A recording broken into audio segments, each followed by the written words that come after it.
go live.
Perfect. Hello, everyone. Hello, hello, hello. Welcome to the USWC 2021 Africa Regional Competition. Please let us know in the comments whether you're on Facebook, on YouTube, on LinkedIn.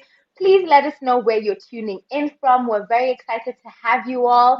Welcome, welcome, welcome. Arielle for Africa is excited to be hosting this in collaboration with Venture Cup China and Venture Cup Denmark. But please let us know in the comments where you're tuning in from, your city, your country, and what you're most excited for during the event. My name is Edith Njage, and I will be co-moderating and co-hosting this with my beautiful co-founder, Ferouz Tamer. Ferouz, give them a shout out.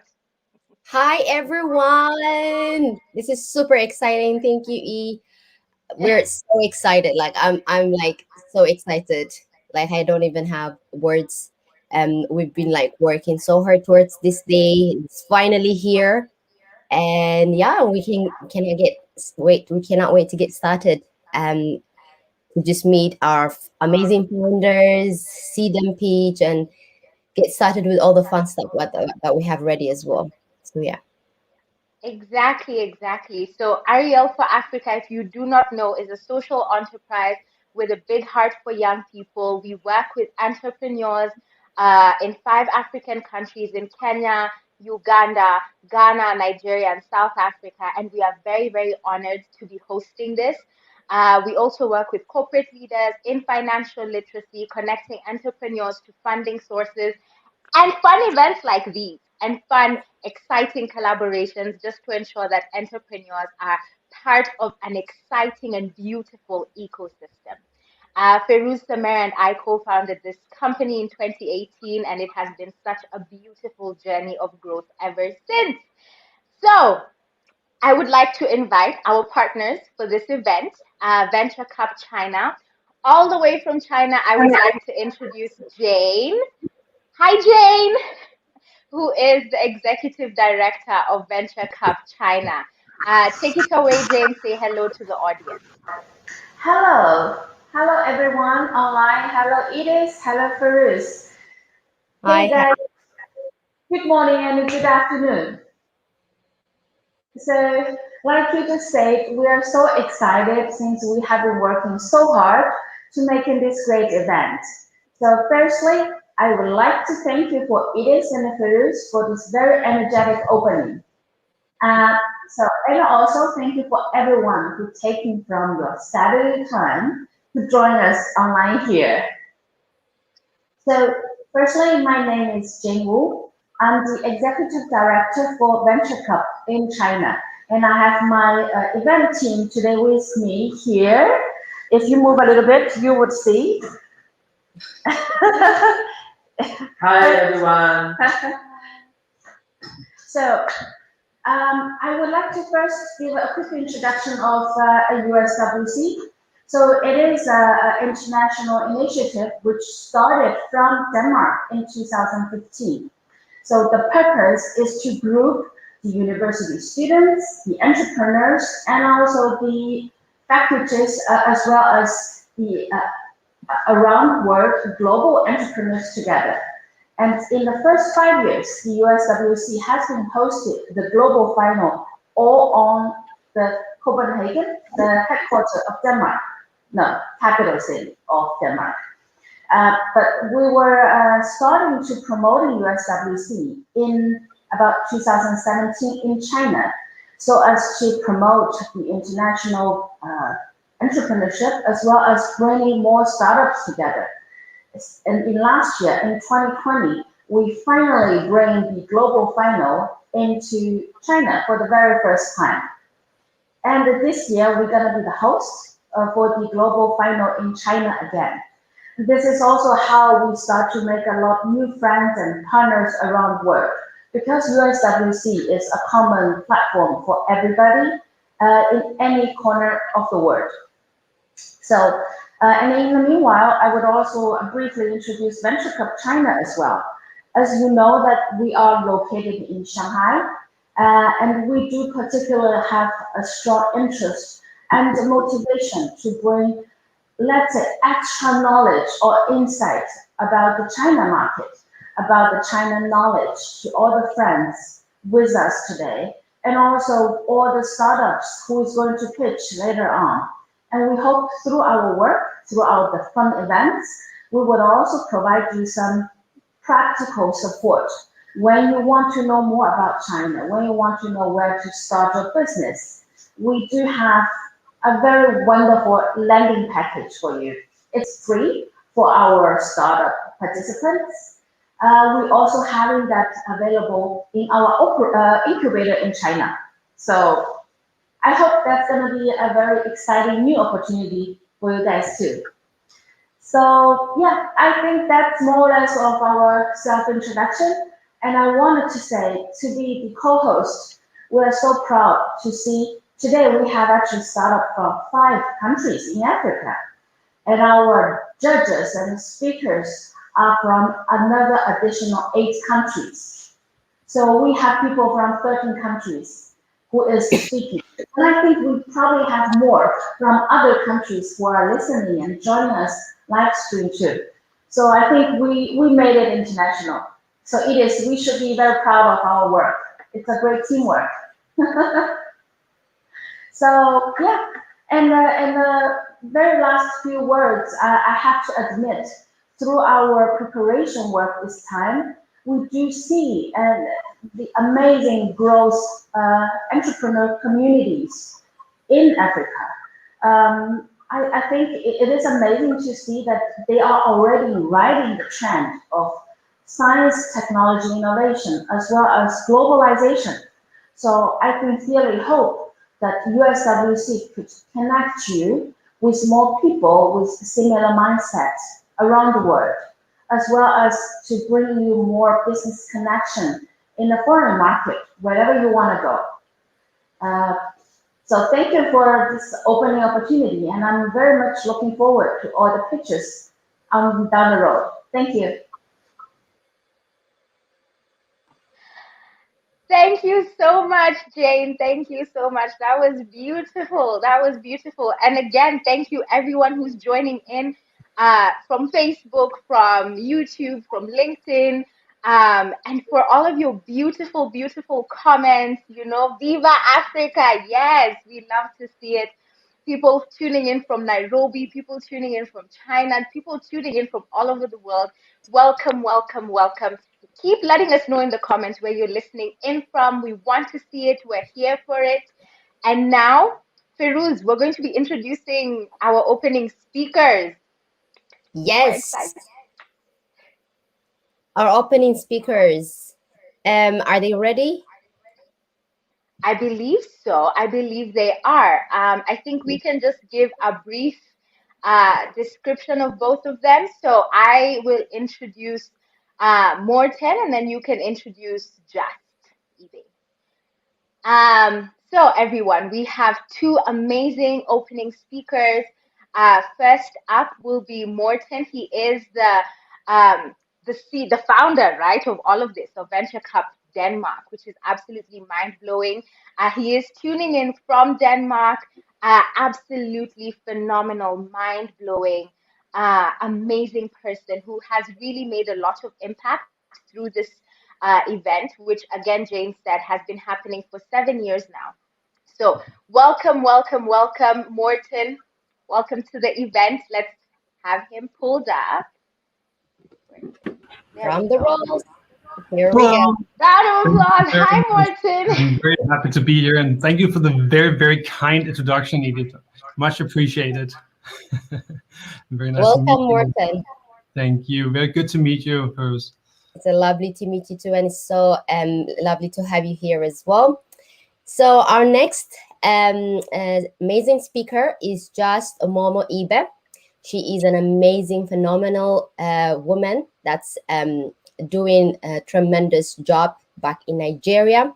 She is actually the president of the Association of African Startups in Nigeria, and she's helping a lot of young up and coming entrepreneurs to open their business, to be self-sufficient, and more importantly, consulting them to have the right skills to make it happen for themselves. This is just like a glimpse of what she does, but she's way more than that. And I will let her introduce herself. So welcome, Just Momo Ibe. Yay. Okay, there we go. Perfect. Thank you very much. Thank you for the warm welcome. I appreciate it. Thank you. Good morning, everyone. Yes, thank you so much for being here, Justin. Just is actually tuning in from Nigeria. So that will be very, very exciting just to hear her thoughts for the African continent. I believe we'll start with Morten and then we can go on to Just and have both of them share their thoughts with us today. Thank you for being here. Brilliant. Well, I'm just really happy to be here today, and I want to start out by thanking you guys at Arielle for Africa, all the team behind it, and of course Venture Cup in China for setting all this up. It's a really exciting development I'm seeing here with all these amazing African talents and startups coming into the competition, and also us broadening our scope into the African continent.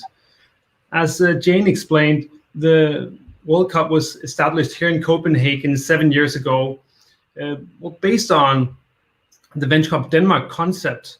We've been running for 21 years here in Denmark, but we had global ambitions and a dream of creating an international platform and network of university entrepreneurship and startups.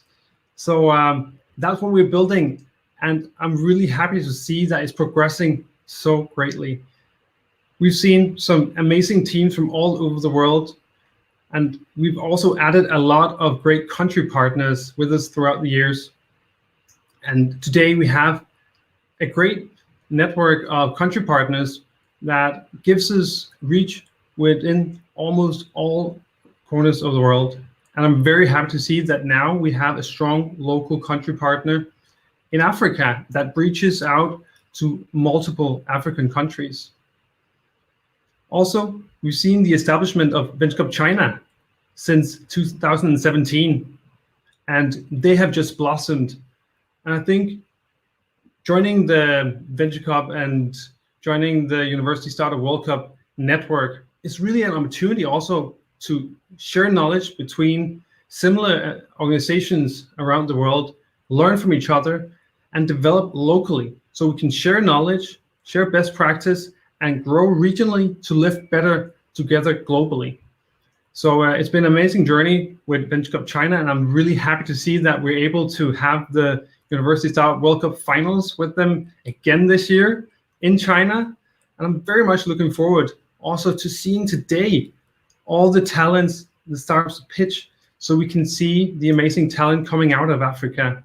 We've been talking about the American century, we've been talking about the Chinese century, but what I'm really seeing emerging here is the African century. It's so much talent, so many resources, and we just see when we use some of the best practices, some of the knowledge that has been tested elsewhere, like the Venture Cup concept in Denmark, if we take that and apply it to some of the amazing talent and systems locally in Africa, I have so much faith that we can create something truly amazing and accelerate forward quickly and create a lot of amazing impact locally in Africa and bring that insightful innovation and knowledge and solutions from Africa to the world.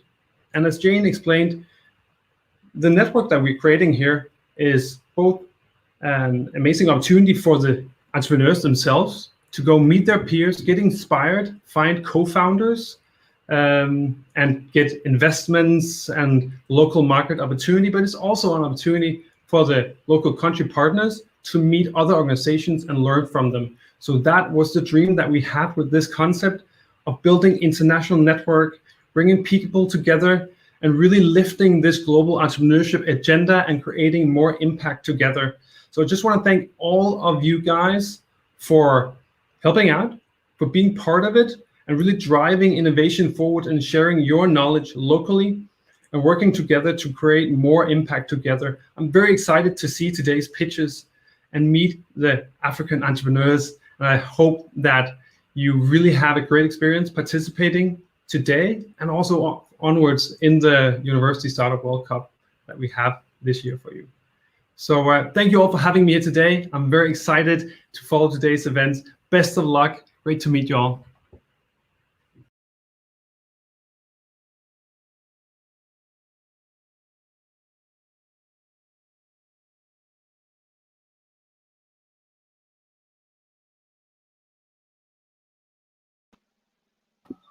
Just, you can take it away.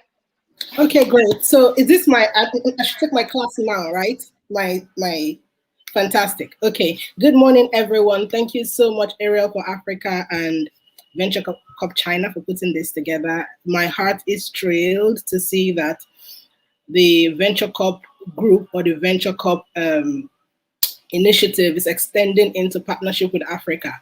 And I like what the first speaker said when he said that he sees amazing talent, amazing minds, amazing opportunities, amazing resources in Africa. And here is why I'm going to direct my conversation to the African entrepreneurs who are listening from across the globe today. Venture Cup in itself is about 21 years old, as the first speaker spoke. And so I'm going to be talking to you on 3 core pillars. The first thing is passion, the second thing is vision, and the third thing is sustainability. We live in an Africa where the entire world now sees that Africa is the only part that has not necessarily been developed, that has not necessarily been built. And you, who is listening to me today as an African entrepreneur, houses the talents, the skills, the resources that the world needs to harness or leverage to grow the kind of partnerships that will promote international trade, that will promote international or global entrepreneurship. And so the big question that I want African entrepreneurs who are listening to me today to ask themselves is, what is my vision for the business that I embody today, or the idea that I have? You see, for the longest time in Africa, we have lived on sustenance as people, meaning how do we make money from this business so that we can sustain ourselves? And that's why, to a large extent, businesses die between 0 to 5 years of running businesses, with specific, emphasis on the African continent. One of the reasons why that is very prevalent is because as African entrepreneurs, we need to sit down and look at what the vision for this business is. What do you exist to eradicate as a problem? Because entrepreneurship is not just buying and selling. Entrepreneurship is identifying a problem that is a pain point to the people and creating solutions that stands to annihilate those problems for as long as you exist. And so if you're an entrepreneur who is listening today and you haven't sat down to truly understand what the vision, what the end game and what this business stands to annihilate for your customers or for the beneficiaries for the long haul, you need to go back to the drawing table. Because here in Africa, we are tired of seeing businesses start on a very high, and then the next 3, 4, 5 years, we no longer see them anymore. And that leads me to the second thing, passion. Any business that is going to sell, that is going to last, vis-a-vis being sustainable, there has to be passion. Every time you listen to an entrepreneur who hasn't embodied the solution that they carry, it will be difficult to sustain the fuel required to push through the peculiar challenges you are going to face, especially if you do business on the African continent. So if this is you today, you're going to have to sit down and say, what do I need to know and do about this business that would, for lack of a better word, baptize me with the passion required to push through the challenges that we'll face in Africa. And the challenges are numerous. We're not going to dwell on those challenges today. But two things you must know is that resilience is a skill that is required if you're an African entrepreneur. Even if you have all the support systems, even if you have all the partnerships, it's very, very, very obvious that there are going to be challenges as you go across your journey. But while you experience those challenges, your mindset of sustainability is what is going to keep you. And what does this mean? It means that if I started my business today, I can see at least the first 5 years of the business. And then by that 5 years, I can almost see that, yes, from 5 years, it's expanding to 10 years, it's expanding to 15 years. And while you begin to grow in this business, it's imperative that you begin to nurture or raise or mentor the next set of persons who will embody your vision and be able to run with your vision as you grow. This is the model majority of the sustainable businesses you see across the world run. And Venture Corp is not even excluded. The CEO who just spoke now is not the CEO who started it 21 years ago. I'm very certain about that. That means that whoever founded the company found a way to mentor, raise, or baptize others with his vision enough to be able to transfer that vision from one set of persons to the other set of persons. And that's why 21 years later, the business is still running and has spread across different places across the globe. Now, for African entrepreneurs, are you one of those who believe that this is my vision, it's my business, and I'm going to be the only driver? If that's your recipe is, chances are in the next 5 to 6 years you may no longer exist, because no true vision that is not that does not precede its founder is going to last. So sit down with yourself, create teams, create people who you are going to who are going to embody your vision, and whether you are there or not, they can carry the vision. And it starts with the stakeholders within your organization. Stakeholders, your employees, people who work for you should not be people who just come to earn a salary. There should be people who believe in the vision of the company or the business that you are setting up and be able to find themselves within the confines of that vision so that they can together with you push your vision to where it is that you have seen it to get to. Having said that, the final thing I want us to say here as Africans is we live in a continent where I believe that every African entrepreneur must believe in the posterity of prosperity for the African continent. Meaning that in your heart, you truly must believe that Africa must prosper. Because it's not a cliche that we have, about the largest resources anywhere else in the world, yet we're still where we are. So as African entrepreneurs who drive at least 50% of the GDP of this continent, it's imperative to know that the reins of building this great continent has been handed to you. And when I say handed to you, your small business that you think is small, it's an opportunity to contribute actively to the GDP of this continent. And that means there has to be a paradigm in the way you think about doing business, such that your business is no longer what you can get, but what your country, your continent can become by virtue of the existence of your business. And that's why you see blue chip companies, because of the existence of those blue chip companies, their GDPs are growing actively. They're employing a lot more people. I want to see African entrepreneurs who, because of their business ideas, because of their businesses, are able to actively employ tons of people for the longest time. Not just employ people for a few weeks, few years, and then that's it. I want to see African entrepreneurs who truly will be able to move our 50% contribution to the African GDP to 70% in the next 5 years. And those entrepreneurs entrepreneurs are listening to me today. It means that you are going to actively begin to think think of your business as a tool for contributing actively to grow our economy. I know that Africa is one of those continents that have so much infrastructural deficit. And why I do understand that there's so many factors responsible for those things, governance and all of that, I'm not going to focus on the governance part. I'm going to focus on you and me.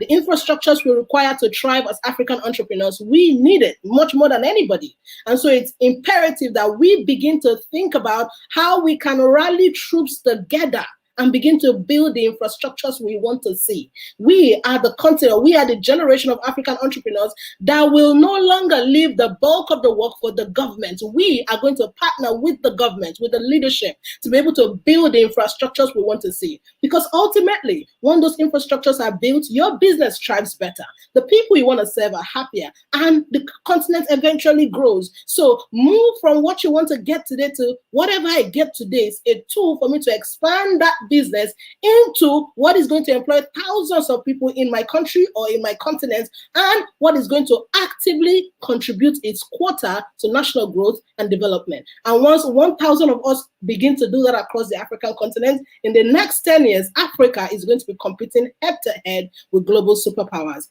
economically. Thank you very much. Sis, you came with the guns Wow. out today. Today you came busy. Oh That's my word. Thank you so much, Just. Thank you. Oh, sis, you told Africa, you told us. Thank you so much. Thank you. Honestly, really and truly, we Thank you needed to so hear much. that. The continent, we need to hear this. And I am grateful that you opened with this, because I think this will propel everything that the founders are pitching today and everything that we are co signing on today. These are facts, and you said it. Thank you so much, Just, for your time and for your beautiful message. Thank you Okay, so much, Feroz, Josh. what time is it? Yeah, I was just amazed by the speech.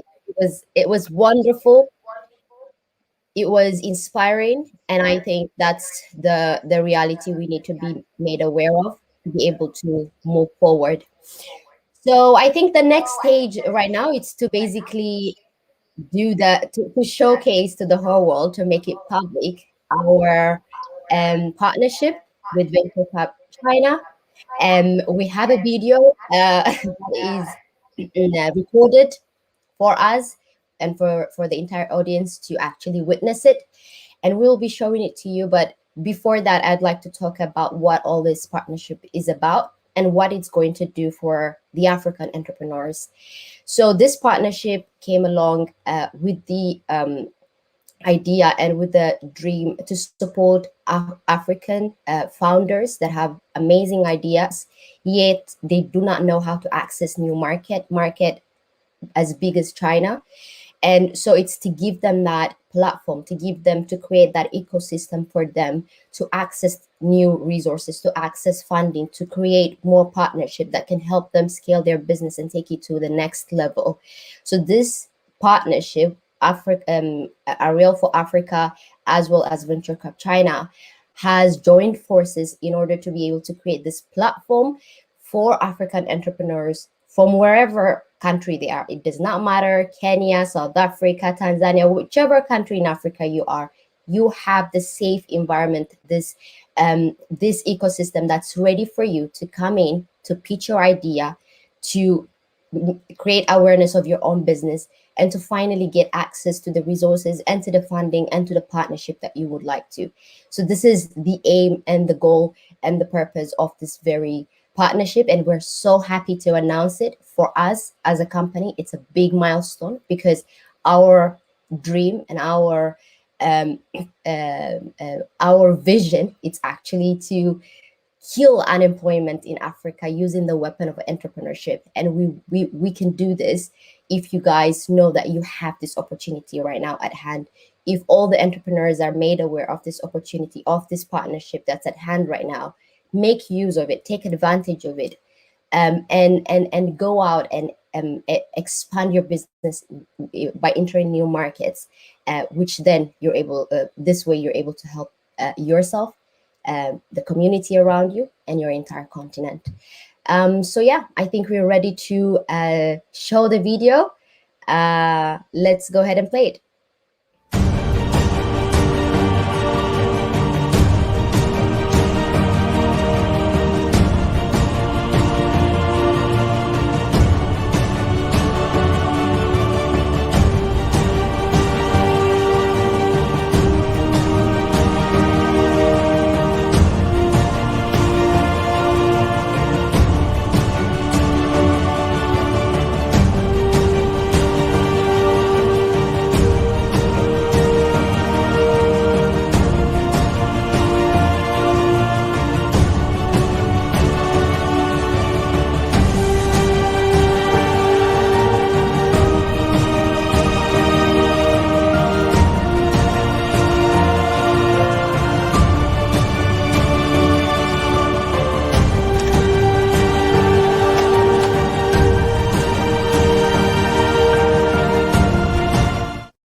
Amazing. That was Absolutely wonderful to watch. amazing. Amazing. All right. Now, I believe we're going straight to the pitches. It's about time.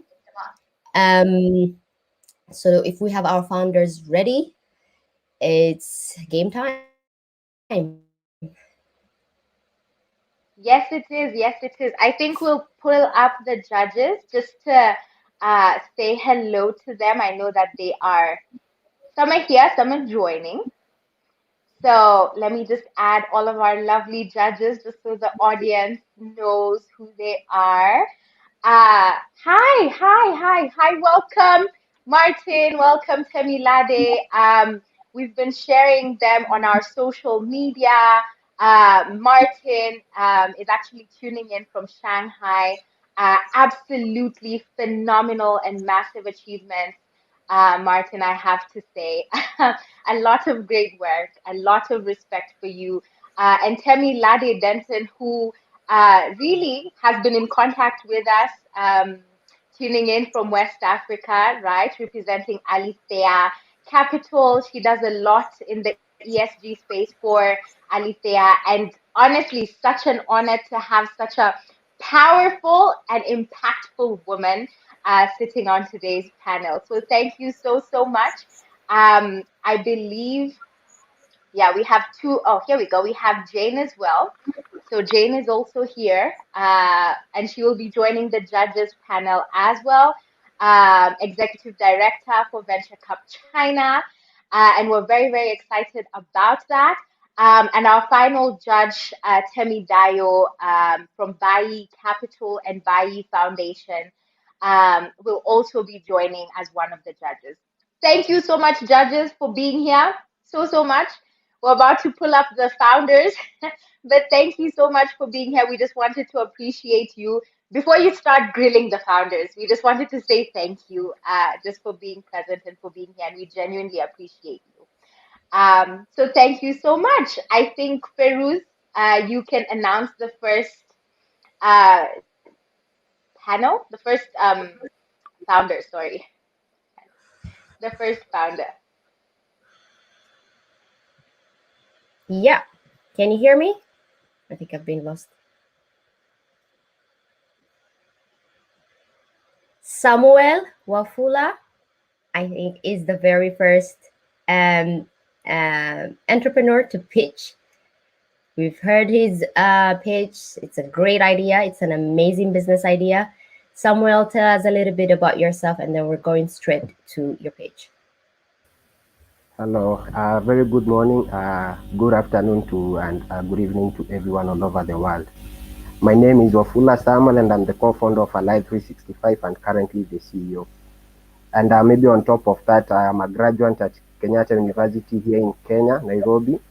Yeah, and that is basically what I do currently. Yeah, thank you. Amazing. Thank you so much, Samuel. We're so excited to have you here today. And we do believe that you have an amazing idea, one that will change a lot. And so go ahead and take it. Are you ready with your slide decks? They are going to share my pre-recorded video. Yeah. My name is Wafula Samuel and I'm the co-founder of Alive 365. You all know what hygiene is. Imagine it in the slums. Sewer lines everywhere, children being diagnosed with hygiene-related diseases, and unfortunately some of them die. According to World Health Organization, 37,700 children die each year due to hygiene-related diseases. At Mary Immaculate Clinic in Mukuru slums, 50 cases are reported daily of a child being diagnosed with hygiene-related diseases. Ladies and gentlemen, all this because of the knowledge gap on proper hygiene and sanitation. To bridge the knowledge gap, we educate children on proper hygiene and sanitation through play, fun and interactive board games, dances, as well as game applications. We do this through a learn and practice approach towards hygiene education. Our approach involves hygiene awareness, whereby we assess the knowledge on proper hygiene and sanitation among the children. After that, we have knowledge transfer, whereby we educate children on proper hygiene and sanitation through our innovations such as Usafin about board games, as well as Kanyaga Jams dance.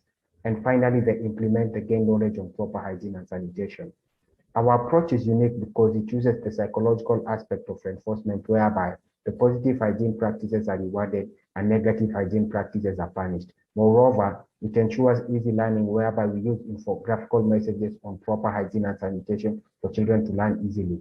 Finally, our board games are fun and interactive, whereby it can accommodate 3 participants to learn and play against each other. The cost of production of our product is 650 Kenya shillings, and the cost of selling is 1,000 Kenya shillings, giving us a profit margin of 350 Kenya shillings. We also have the sale of our service, which is divided into 2 packages, a basic package and a premium package. The basic package is worth 10,000 Kenya shillings and it involves basic hygiene education. And we have a premium package, which is 25,000 Kenya shillings, as it involves intensive hygiene education and provision of infrastructure. Currently, we've been able to onboard 15 primary schools in Mukuru slums, which has translated into an impact of over 1,500 school-going children. Moreover, we've been able to access a copyright for our product, and currently we've been able to do mass production, and we are currently selling our products. With an approximation of 570 customers in a year, which will cost us to produce at least 5,700 products, we are looking at a profit margin of around 1.9 million Kenya shillings. We ask you for 1.5 million Kenya shillings, which will go into provision of machinery, and 500,000 which will go into research and development. Moreover, we ask you to purchase our products and also follow us on our social media handles. Our team is diverse and unique and made up of young, innovative students.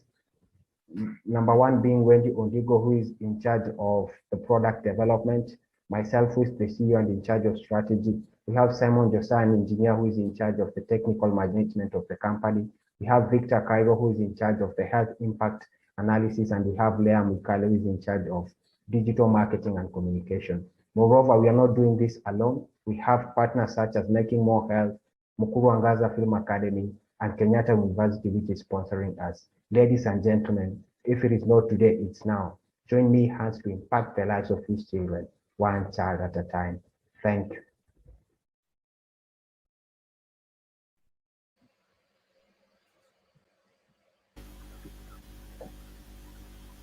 Oh, oh my word. Well done, Samuel. Really, well done, well done. I Thank you. have to say you're doing really, really great work. 1,500 kids is a lot of kids, right? 1,500 kids, that's a lot of impact. So well done for your work, well done for your team, well done for being both on both ends, right? Doing well and doing good, right? So Thank you. really leveraging on the social entrepreneurship model. Well done, Samuel. The judges can now be added to screen so that they can ask their questions. I have my timer ready to go. So all the judges are here. I had introduced Tamidayo before, but here he is. Welcome, Tamidayo. Thank you for being here. Um, Thank you so much. Okay, judges, you have 6 minutes and your time starts now.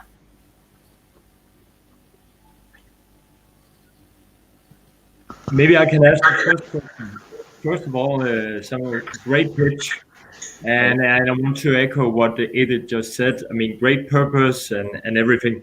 I want to ask you, your product here has a localized price structure, which I like, meaning that the schools can actually afford this going forward.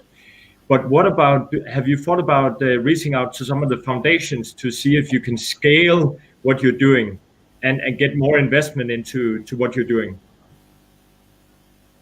Thank you very much for that. Yes, yes, the schools are purchasing the products because uh, informal settlements being our target, we had to design something that is very cost effective for them.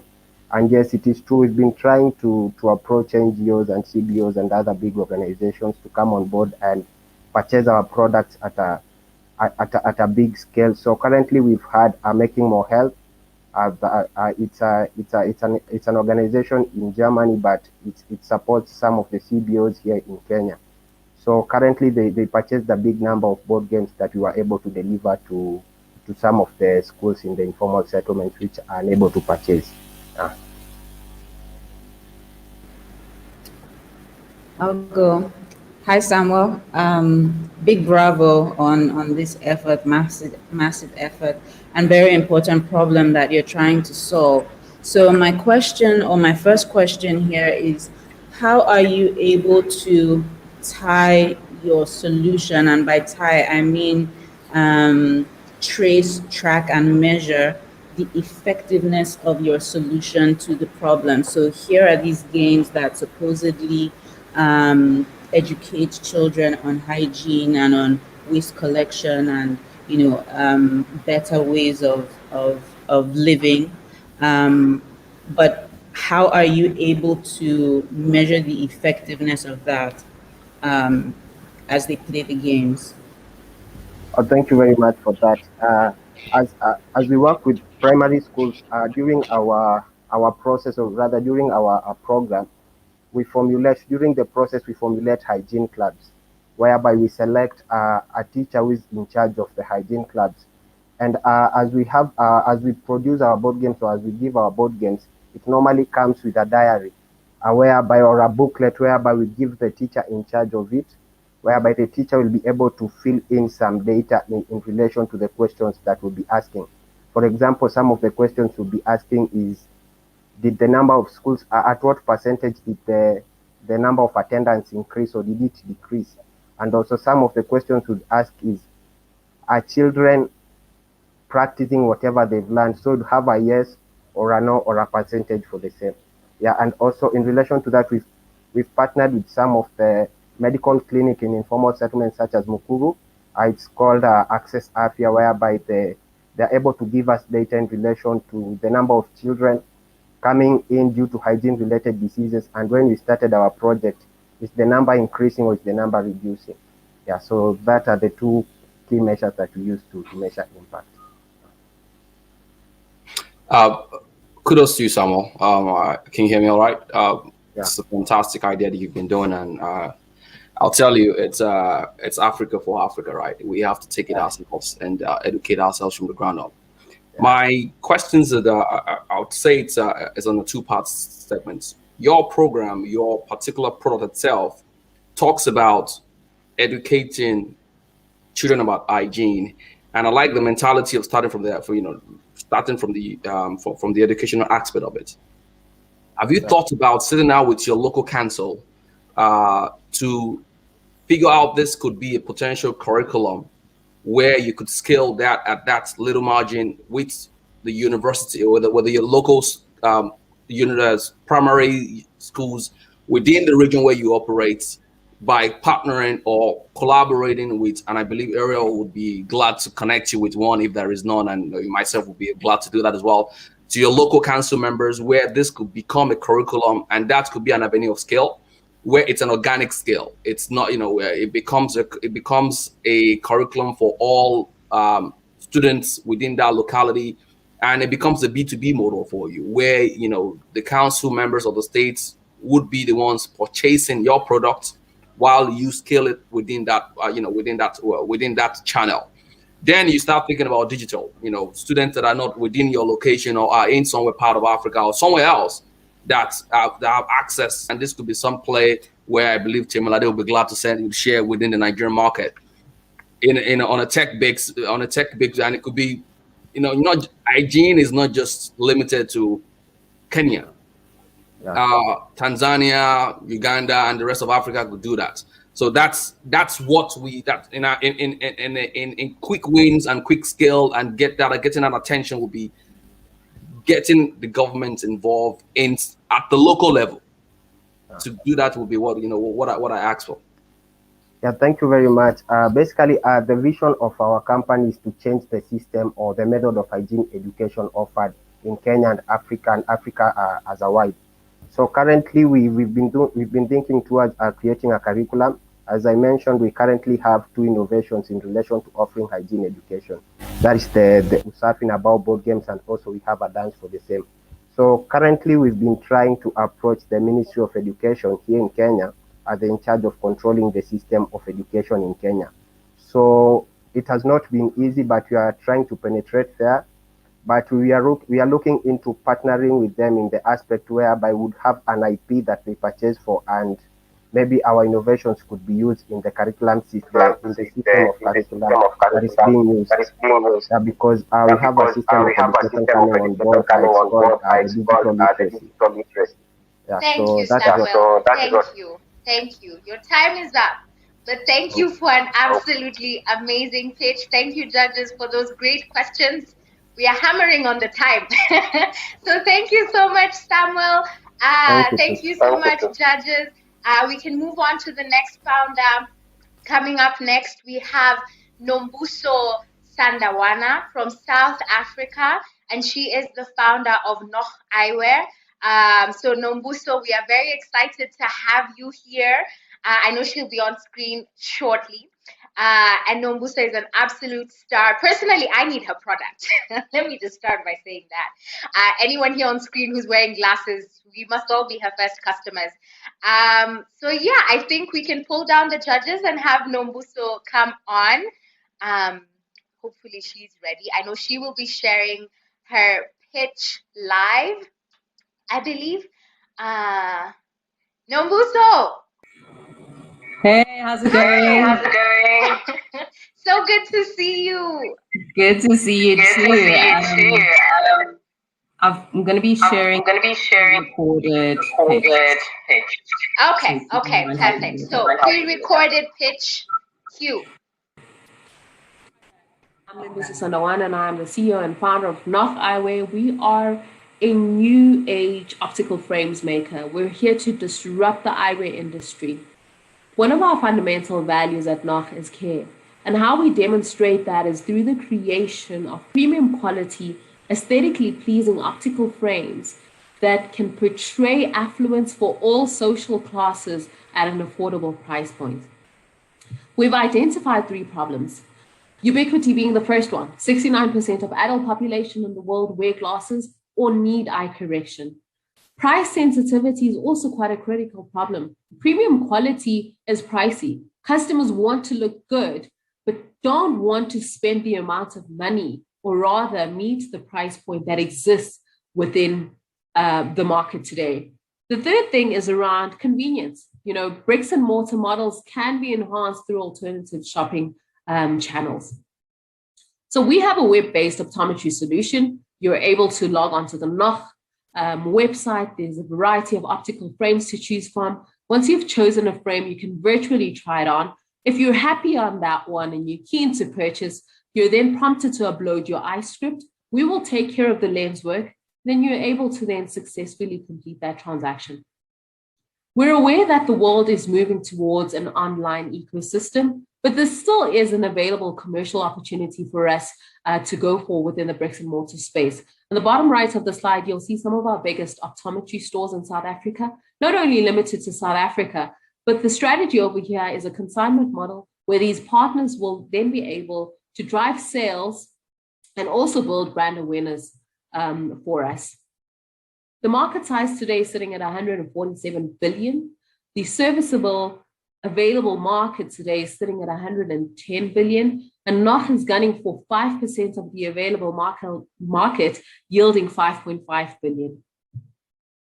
Now, we want to make our customers look like $1 million, affordably so. And our typical processes would go through technical drawings, as you see in front of you, would then prototype this particular design and then be able to mass produce. Who's our customer? Our customer is you and I. It's the likes of Leslie Jordan, the Oprah Winfrey's of the world, Legend Magnele. Our customer is somebody that really cares about the way they look, somebody that actually cares to look aesthetically pleasing when they step out of the house. Our business model today is we want to sell 25 million optical frames in 2026 at an average price point of 216, and our projected revenue in 2026 is 5.5 billion. Now, onto the impact side of the business, we've got a NOH Foundation, and why we've seen an opportunity to start this is 20.4 million people in Africa have low vision. And what we've recognized is that technology and knowledge can actually prevent blindness up to 80%. And how we want to do this is by providing recycling frames and reproducing them to give back to the society. Our ask today is $100,000, 70,000 going towards production costs, and 30,000 going towards brand marketing. Thank you.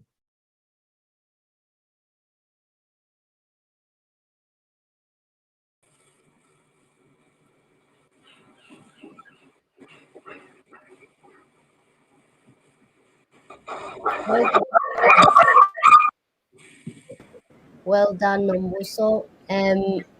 I think we'll leave it up to the judges then. We have 6 minutes for Q&A.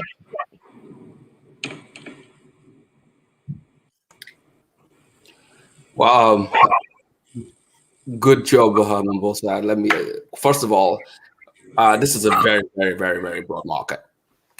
It's a very, very, very, very competitive market. It's a very, very, very tough market. With Baker try to do it. What Baker is doing, trying to do it.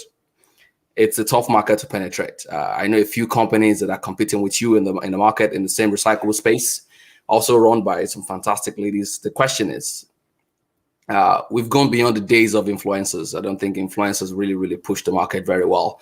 How do you envision because my question is, the market size is big. I understand that, but it's a narrowed, very, very tough market to penetrate. Why should I buy your product? I have a friend that just, came out from Yale as a Nigerian that did a fantastic, he called it Egoville, lasted for a few years and, couldn't. So I'm curious to want to know your strategy to really, what's the long, the sustainability with for this goal in a market that we know is really, really big.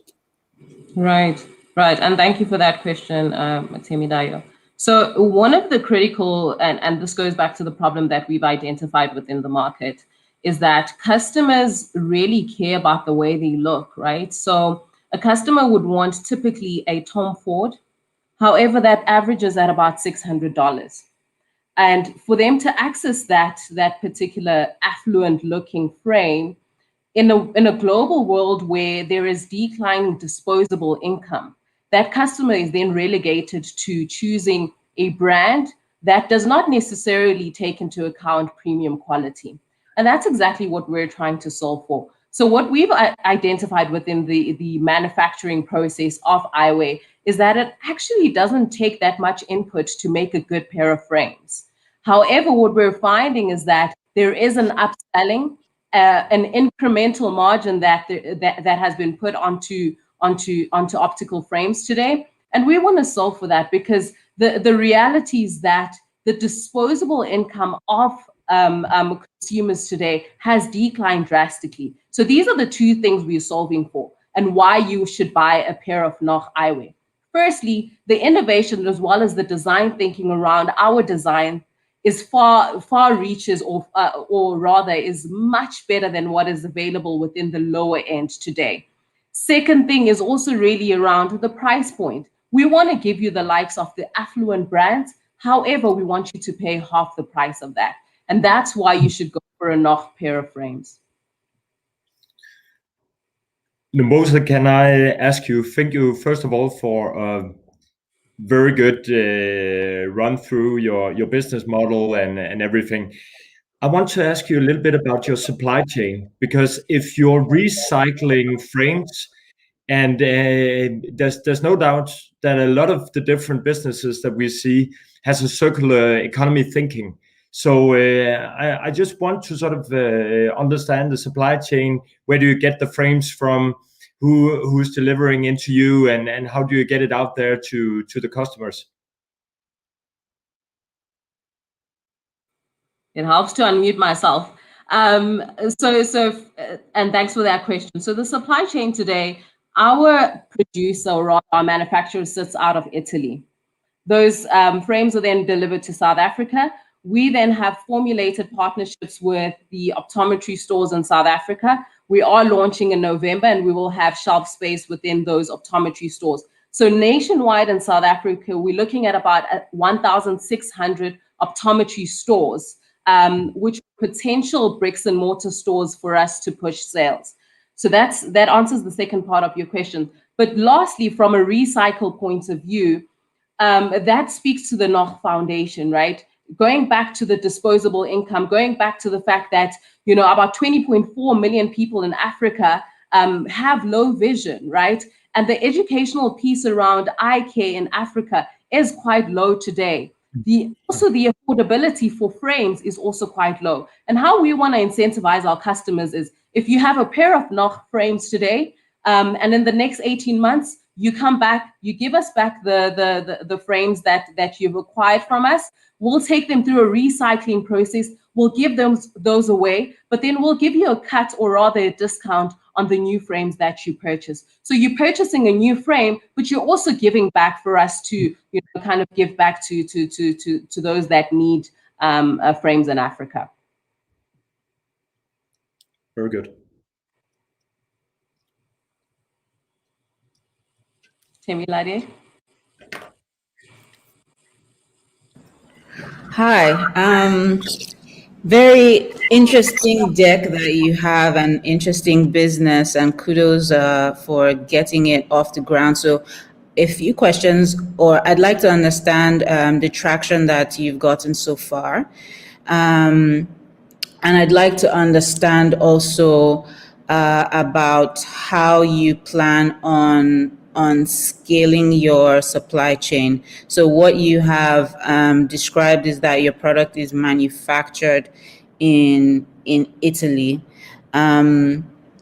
Is there a way? So I'm personally, clearly I'm ESG and impact, and for me Africa comes first. So is there a way to retain this value creation within the continent that you have considered, that is also, that can be part of your model, and that can be scalable? That's my question. Perfect. So I'll start with the last question, and thanks for that, Temilade. So around retaining value in Africa, I like the localization story. I'm in love with creating in Africa, retaining in Africa, and servicing the African people today in Africa. However, we also recognize, in the spirit of partnership, that the Chinese market, for example, is much efficient, but also much cheaper on the production side of things. And currently what we're doing is we are currently prototyping with a particular Chinese manufacturer, which is much less than, of course, the Italian manufacturer that we have. But in the next 24 months, what we want to be coming back to pitch for, or rather have gained revenue for, is to localize our manufacturing process in South Africa. So to start off with, yes, we've got foreign production houses that are sitting outside of Africa. However, in the next 24 months, we'd like to localize that production process. And those are the types of conversations we're having with those that have manufactured eyewear for the last couple of years, that we collaborate and bring some of that workforce into Africa and retain it in Africa. And then Sorry, Nombuso. I had to mute you, girl. I'm sorry. I'm sorry. 6.5 minutes. I'm so sorry. I am so sorry. But you know I love you. I love your product. I'm gonna be customer number 001. So thank you so much, Nombuso. And thank you so much for your lovely pitch. Thank you, judges, for those insightful questions. Up next, we actually have a bit more fintech, so we're getting into a different industry, and I'm very, very excited to have Nixon from Kenya sharing his pitch. So welcome, Nixon. We can pull him up, and I think he should be ready to share his slides. Nixon, are you ready to go? Nixon, just making sure you're ready. Hi, can you hear me? Yes, perfect. Share your slides. We're excited to have Perfect. you. And go ahead. Yeah.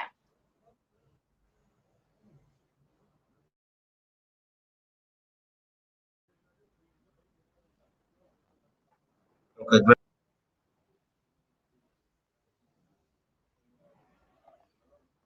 So should I just get started? Yeah, where are your slides? Are you sharing?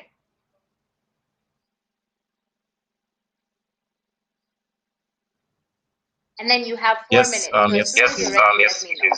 Yeah. Okay. I don't think I can see your slides yet, Nixon.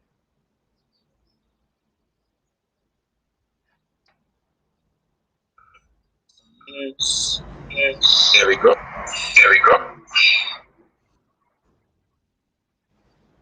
Not yet. Not on my end, at least. Okay, here we go. But okay, perfect. Okay, you have 4 minutes. Okay, so as soon as you start talking, I'll start the timer. Good.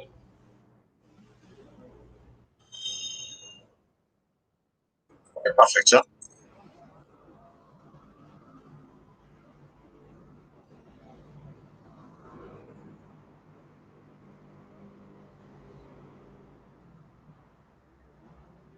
So I'm Nixon Zachary, founder of Liglo.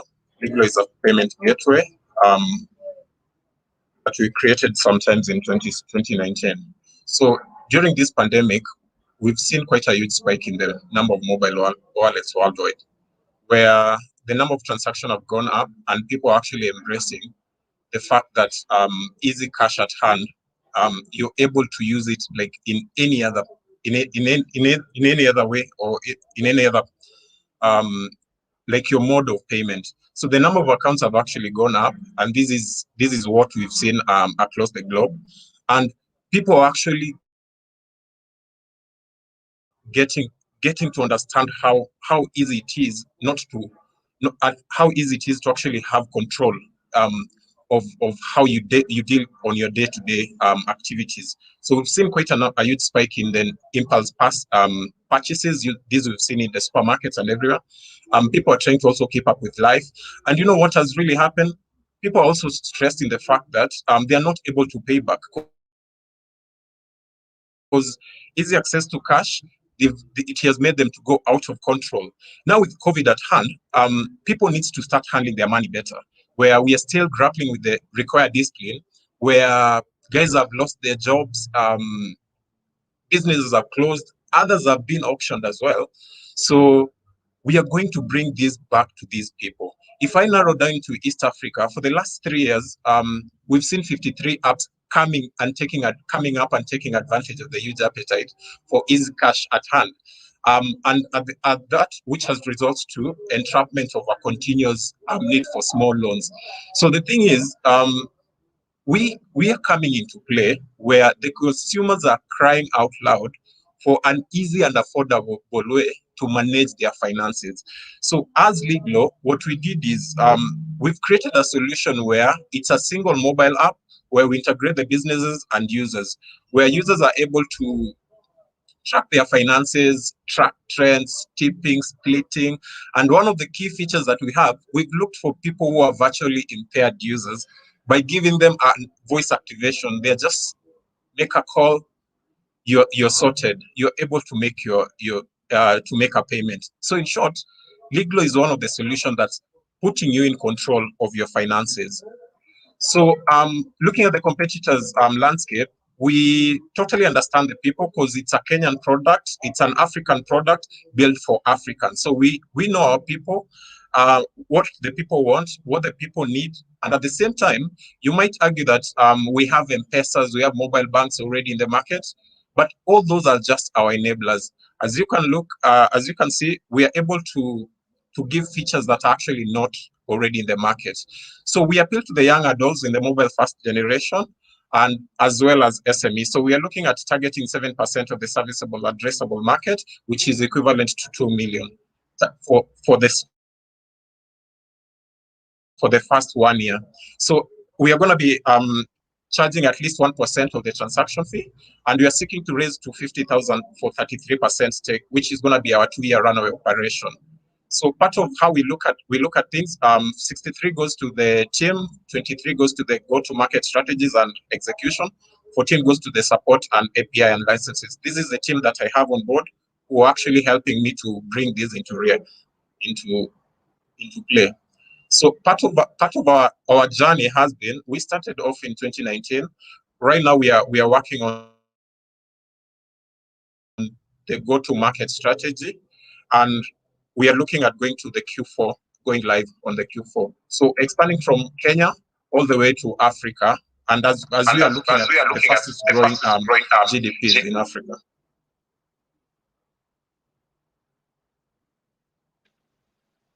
And with that, let's work together and bring sanity. Thank you, Nixon. Thank you. You are on time.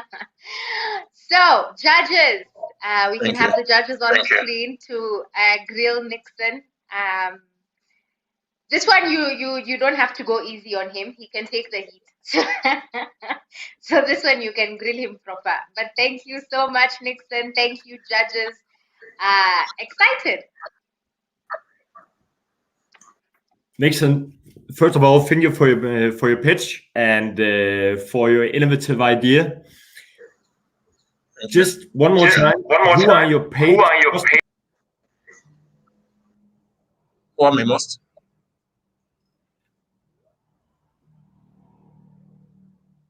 Hello.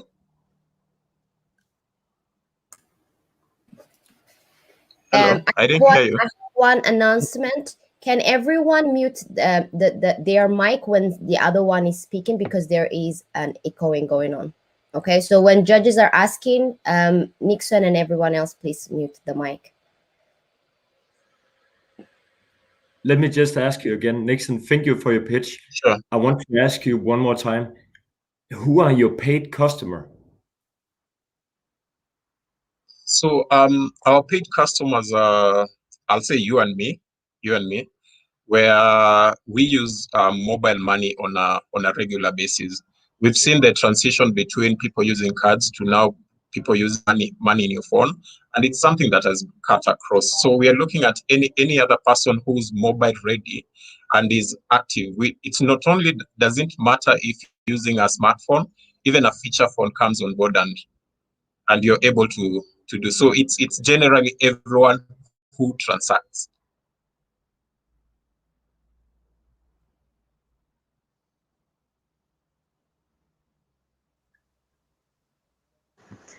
Hello, Nixon. Hi. I have 2 questions for you. So the first one is because I think the fintech has been in the heat in the past about 5 years. Could you articulate one of the needs of African market that, let's say, an Asian fintech wallet will not be able to address?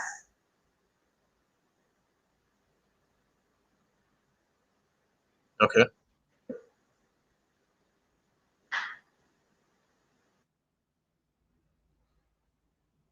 So when you look at the markets, I'm just going to backtrack a bit. I was among the team who launched Visa's M-Visa into the market. So technically, with such a platform, we've seen one of those loopholes that have been there, which is based on the the acquiring banks, how they are going to be onboarded and everything. So that's technically from the African point of view. When we expand to the global scale and with the African mindset in play, what we see is the technology is well advanced in a way that it's able to take care of to cut across the globe. Yeah. So the market is there, the competition is there. But the solution is built in a way that it understands the market way better, as opposed to just pushing for payment, sending money. It gives you that that integration of what you do on a daily basis within your platform. And one of the key features that we have, and we haven't spoken about it, is it's integrated to the geolocation, where we are able to see the geofencing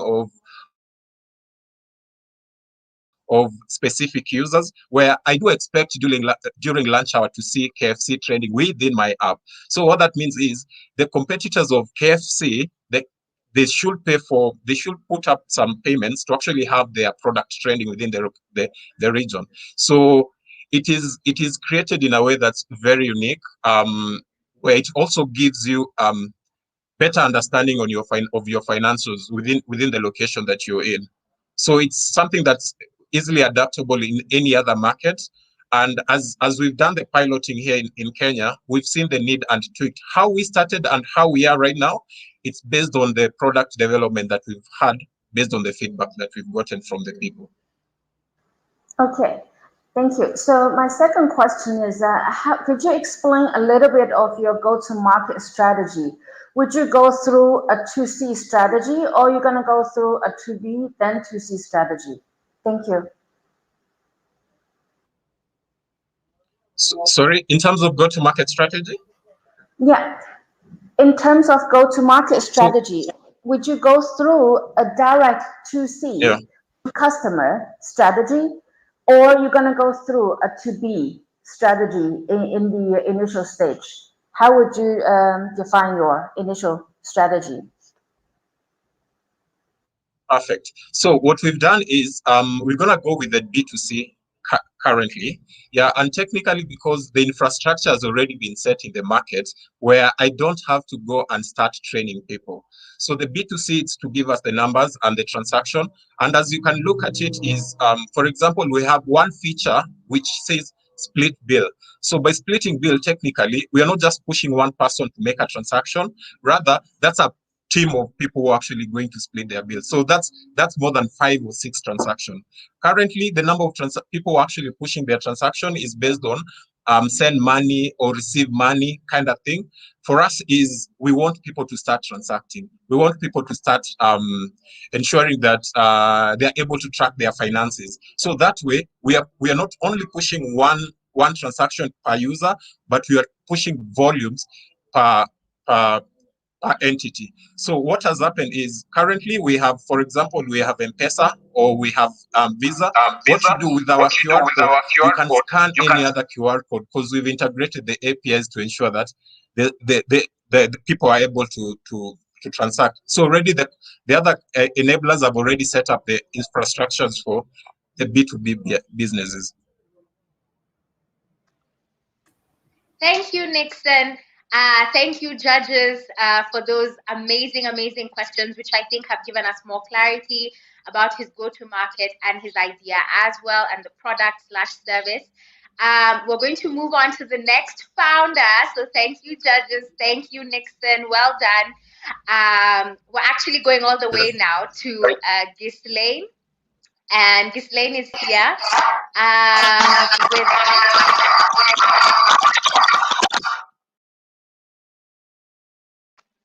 Oh, we need to be careful with sound. So, Ghislaine, when I add you to the screen, please make sure that you're muted. Where is he? I think he actually fell off. Okay, Ghislaine is not here. Benjamin, are you ready to go? Benjamin, if you're ready to go, Benjamin, please switch on your video and show me a thumbs up.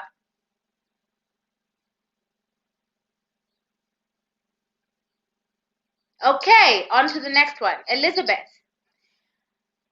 Elizabeth is here with us. Hi, Elizabeth. It's good to see you. I don't know why I can't hear you.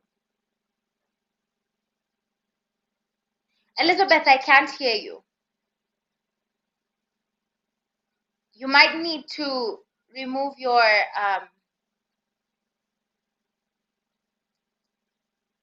okay, now she's muted. Whew. Group 2 of founders, you guys are letting me down. What is happening? Let's give them some. Let's give them some. I think we just give them. Right now. Okay, Ghislaine, I've muted you because your background is very noisy. Okay, so if you can tell everyone around you to be quiet, okay, and then I'm going to unmute you. But this is Ghislaine. Ghislaine, I want you to tell us where you're pitching from, right? And then we can get straight into your pitch. I really hope your sound is fine, so I'm going to unmute you now. Okay, hi everyone. Okay, I guess right now the noise background is actually sorted out. Yeah. Okay, great. Okay, I'm Gisle Lacoze. I'm CEO of Wayzone. I'm based in Kigali, Rwanda. Perfect. Thank you.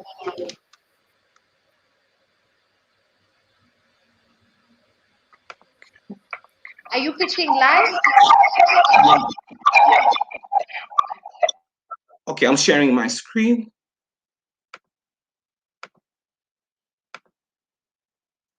Okay, can you see my screen?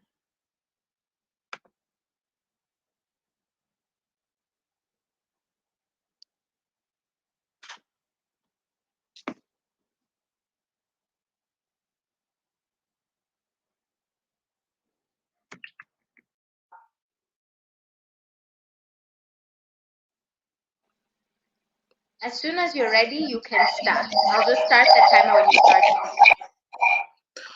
Okay, hi everyone. I'm founder of Wayzone. Wayzone is a social enterprise that is based in Kigali, Rwanda, and we are on a mission of rewriting cutting-edge technologies to create a waste-free world. So, you ever think about the end of life of electronic appliance you're holding right now? At Wayzone, we do. This is because here in East Africa, over 10 millions of electronic waste are generated on annual basis, but a majority of them are irregularly dumped or banned. And this is driven by limited transparency that exists between customers and buyers of electronic waste, so basically recyclers and end consumers. And it is also driven by inefficient in waste sorting. Due to that, household actually mix electronic waste with other kinds of waste, hence posing a great threat in recycling operations. Introducing you Wayzone app. Wayzone app connects recycling industries with household to transact electronic waste. The app creates a value by creating price transparency. Basically, through image and laser scan, households are able to detect the mineralogical content of their electronic waste, hence able to price according to mineralogical content of the electronic waste. And the app is empowered with a data feature that assists households to sort electronic waste with other kinds of particular waste, such as plastics or other kind of e-waste that are embedded in electronics. And it also ends up by providing efficiency or optimizing waste collection by tapping into a GPS to guide logistic providers in a correction after the deal or transaction has been made. So we are tapping into a bigger market opportunity both in East Africa and globally by targeting e-scrappers, repairing shops, and even recycling industries. So the total addressable market in East Africa is estimated at $8 million US, while globally the target the TAM is also estimated at 600 billion US dollar. So our go-to-market strategy is quite simple. We run ads and subscribe the users. And yeah, we offer them free trials just basically to enable them to test the product. And we collect feedback and then enroll them. So Wayzone app has two revenue streams. So basically we charge a 10% commission, which is equivalent to 1.2 US dollars for each kilogram of e-waste, and a $50 monthly subscription for each recycling industry. So far, Wayzone has boarded over 1,800 households and 175 e-scrappers, and they have transacted over 400 tons of e-waste. And last year, we managed to develop and prototype the second product, which is called Wayzone Smart Bin. Our next milestone is to raise a seed round of 300,000 US dollars and are developing or releasing the second version of the Wayzone app to assist us in penetrating or expanding to other markets, and where our target is Tanzania and Kenya by 2022. So far, Wayzone has earned $63 average revenue per customer with just 10.5 customer acquisition cost. Our ask is 300,000 US dollars, where we are targeting to use them in 50% marketing, 25% operation, 35% product development, 25% hiring new talents. Meet the Wayzone team are passionate about creating a waste-free world. We hear from different professional background and with almost 70 years of combined experience. I mean, join us in creating a waste-free world by keeping each electronic waste material in the economy for a long time. Thank you.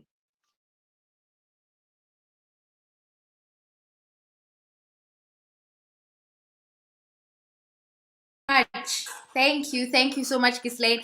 A quick one, right? Which you might not know. Your slides were not moving when you were talking. Okay, so the judges didn't see all your slides. However, your pitch was super clear. I'm not sure if they're on the same page with me, and the value was clear. You explained everything that's on the deck. So well done on that one. And now you have 6 minutes Q&A. Judges, take it away. So firstly, I want to say thank you. This is a great pitch.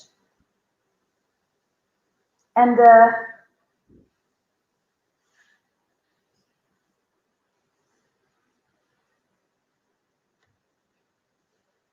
can you hear me? Yes, I can hear you. Perfect. Okay, cool. So just yesterday, there is one company with a very similar concept in our science park, just went public. So I think this has a great potential and market value. And we do see a lot of success case in China already in this field, and it's environmental friendly. So I think you are definitely in the right track.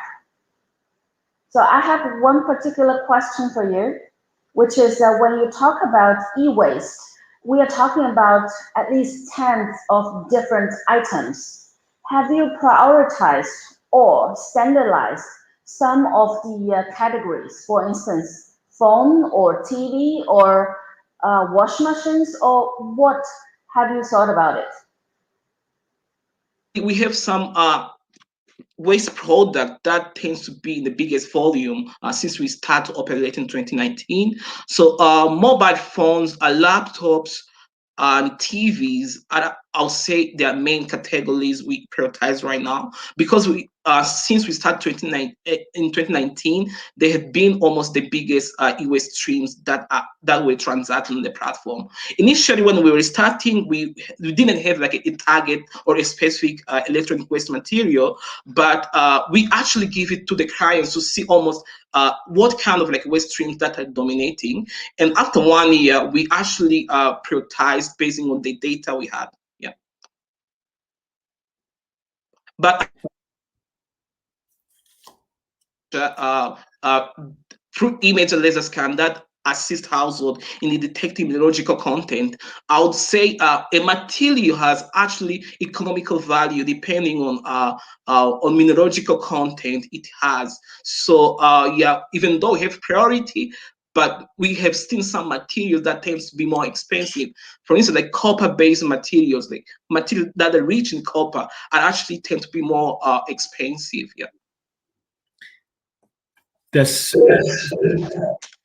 first of all, thank you for the pitch. Just a very quick question. You're from Rwanda, right? Yes, and I know there's a lot of policies that has been put in place for sorting waste and reducing plastic and so on. I myself lived in Uganda for 4 years and been following the development in East Africa. But there's also a lot of regulatory framework that goes into waste management. So how would you sort of assess when scaling into other countries and so on? Have you been able to assess how's the development in other countries and how great a fit can you see with this app that you have developed? We have great environmental policies, and I mean it has almost been efficient, especially when we're rolling out on the market, because like there are great policies, especially regarding to waste handling. And yeah, so we have been doing a market research. As I said, we are raising right now $300,000 to expand to Tanzania and Kenya. So, for instance, like in Tanzania, yeah, we actually found that even though environmental policies might not be somehow efficient, but they actually have like a bigger market comparing to Rwanda, because Rwanda is a quite small market. And on top of that, they have like a biggest number of recycling actors. So basically repairing shops, recycling industries, and even the consumer behavior, they can actually be adopted in transacting electronic waste, because they're currently transacting electronic waste and where there is no price transparency because they are not unable to detect mineralogical content. Yeah, so yeah, I mean, through our market research, we haven't tried Kenya yet, but we are actually going to do a market research for Kenya. But Tanzania, I would say the results have been almost quite good. Thanks for your pitch so far and all the responses that you've given. So your app is pretty interesting and you're solving an important problem. But my question is, it's not clear to me yet which parts, because there are different actors in the value chain of waste management and waste processing, collection, etc. So does your app aggregate and coordinate, or are there parts, or which parts of the value chain are you responsible for? So would that be, do you have like your logistics, or are you, logistics here is an example, or do you just coordinate the logistics? So my question is, which parts of the value chain are you responsible for, aside from creating visibility to the whole process? And is that the most important part for you to operate currently? Between end consumer. So basically, end consumer are the one who actually possess electronic waste, and we act between end consumers and recycling actors. So recycling actors are actually classified into different categories. There are industries, remanufacturing industry, repairing shops, and e-scrappers. So our main value proposition we provide is price transparency. So we have a feature in the app through image laser scan that detects mineralogical content. So in that case, you're able to show the household you have like a specific amount of copper, and on this you can. So we refer on international pricing market through London Metal Exchange to refer on mineralogical content and. Apologies, Crystal, your time is up. So I have to cut you there. But really, really, really well done. I'm super impressed. So thank you so much. Now we're moving to our next founder, Elizabeth. You are up. Elizabeth Koigi from Kenya, which is the founder and CEO of Ndogo Farms. You are up next. Thank you, judges. Come prepared with your next questions, and we're taking away with Elizabeth. Elizabeth, are you ready? Unmute your mic and tell me.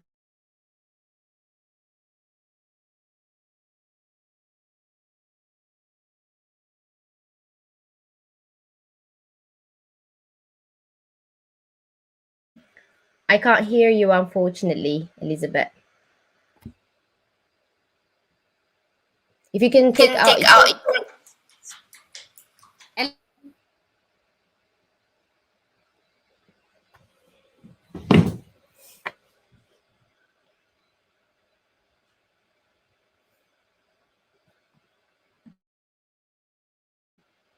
Elizabeth, you need to take out your earphones and unmute your mic and try to speak, please.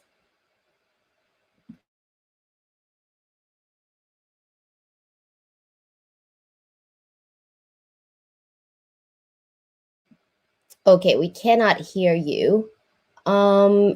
Is she going to pitch live, Edith, or does she have a recorded one? She doesn't have a recorded one. Hello, everyone. My name is Elizabeth Koigi. I'm the founder of Ndogo Farms. We ensure that the health conscious clients access fresh and organically grown food at the comfort of their own homes. My journey started from an experience I had where my daughter actually consumed some vegetables that were not okay for her health, and I had to rush her to the hospital. She's not the only one who's been affected. I've been affected, my friends have been affected, and a rising population in urban areas are complaining about the food they are consuming nowadays.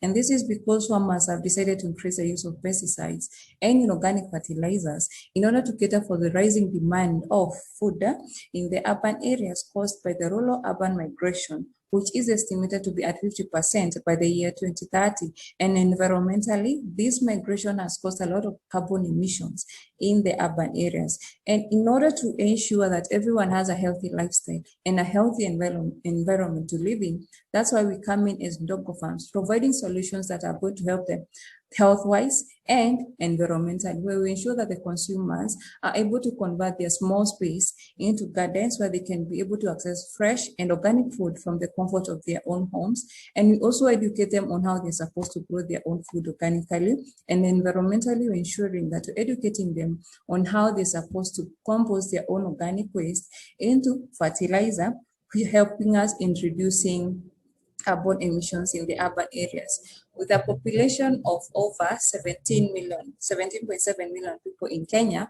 in the urban areas, our obtainable market right now is 440,000 people who have access to a balcony, a backyard, and a rooftop.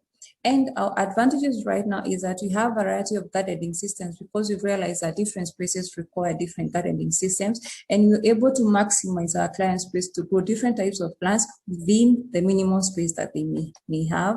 And we're also able to reach the low-class people in the economy by providing them with these awesome products where we actually provide them with vertical gardens, where we actually use drums and jerry cans, which are common in Kenyan households. We also have container gardens, raised beds, fruit trees, potting mix for those people who actually don't want the system, but they want the potting mix to grow their own food. Vermicomposting system for those people who want to grow their own food organically and compost their waste into fertilizer. We also have organic fertilizer and pesticides. And last, we also offer training services. How we generate revenue is through the sales of our products. We also have contracts from organizations such as Gender-Based Violence Institution in Children's Home, which have had an increase in population at the wake of COVID-19 during 2020 and 2021. And we also offer training services where we charge people a fee for training them. And so far, we've managed to carry out our MVP and pilot, which we managed to acquire 100 users. And through our clients' feedback, we are able to streamline our products for market validation. And so far, we've seen that our solution is fit to the problem that many urban dwellers are facing in order to access organic food. And as we launch this product to the market, we're asking for $10,000 so as to help us in increasing our production. And we're also asking for partnership, mentorship for those people who are willing to join us to reach our goal of ensuring every urban dweller have access to fresh and organically grown food. And this cannot be done without the amazing team where I, as the founder, Elizabeth Koiki, and Jolene Chelagat in charge of our marketing. Thank you so much for listening to us, and we welcome any questions that you may have. Okay.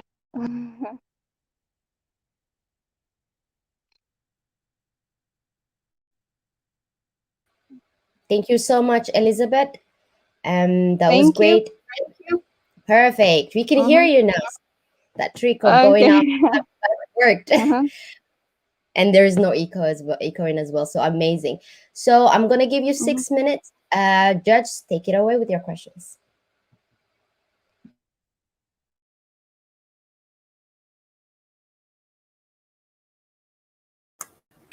Well, I think I'll go first.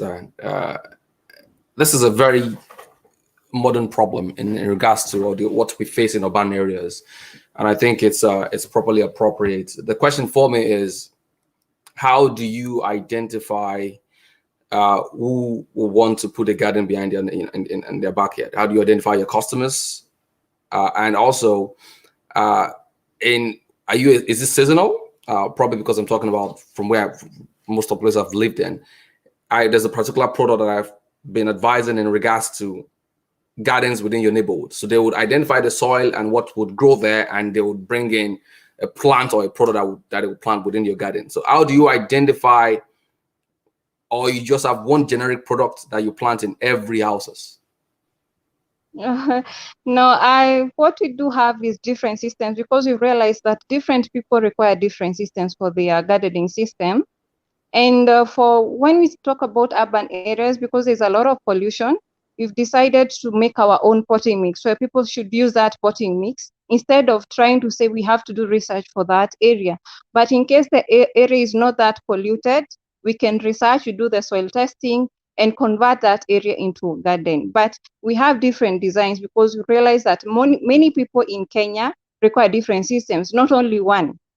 So when they have a variety of them, they can be able to choose in regard to their own space. And how we get our customers mainly is through social media. We attend seminars, and you're also educating people on how they're supposed to convert their small spaces into gardens. If that is satisfactory, is that okay? Thank you. Okay. Elizabeth, I just have a comment.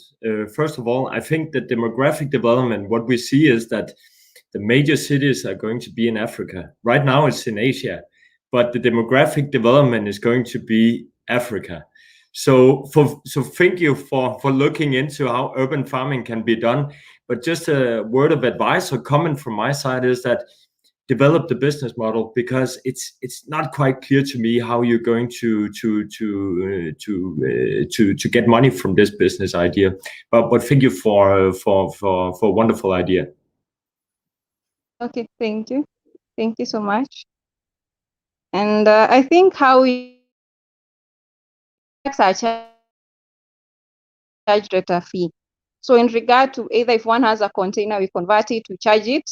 And if they want their potting mix, there's a fee that we charge for every product that we have. If that answers your question. Okay.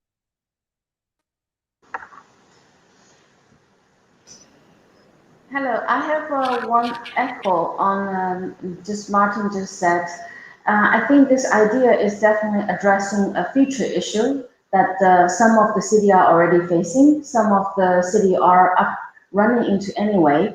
But I have one kind of tip or advice you might consider, which is apart from the individual or household user, you may looking into the upcoming business user or the commercial areas, which might bring in a bit more or clear revenue streams, as well as being able to support you to scale or standardize some of the solutions for you in long run. Thank you. Thank you. Thank you so much for that. I also have a comment, and I think it ties into the last two comments that you received, just in terms of making this more of a business. It's possible that so not everybody sees access to organic food and farming as a problem, but everyone does need to eat. And it's possible that you build out your B2B segment, so that is selling to supermarkets or retailers, the produce that you make. If you kind of design almost like you design a system for outgrowing. So outgrowing, it's almost then that you have an outgrower scheme using this model of farming. So basically people aren't even farming for themselves to eat, they're farming to sell back to you, and for you to supply to retailers. I think if you consider that approach, and I mean, of course, do your research and everything, you might find a lot more engagement on both ends. So you will find people who will want to take up this opportunity because it creates income for them. And so in that way, you've scaled your supply chain. And at the same time, there is, I imagine, a ready market of supermarkets and higher end whoever off takers that would gladly buy that from you. So that's something for you to consider, just in terms of modifying your approach to make it more sustainable as well as more profitable. I hope that makes sense to you. Yeah, it does. Thank you so much. I'm learning a lot. Okay. Perfect. Time is already up as well. So thank you, judges. Thank you, Elizabeth. I hope you take on all the questions and comments from the judges. Okay, so up next, we have Benjamin. Benjamin from Ghana. Yes, you're here. I think we have a pre-recorded version of yours that you're going to be sharing. Just get ready with your video. Can you hear us clearly? If you can unmute yourself and tell me. See, I cannot hear you. So if you can just try and fix the mic problem, but we get the recorded started already.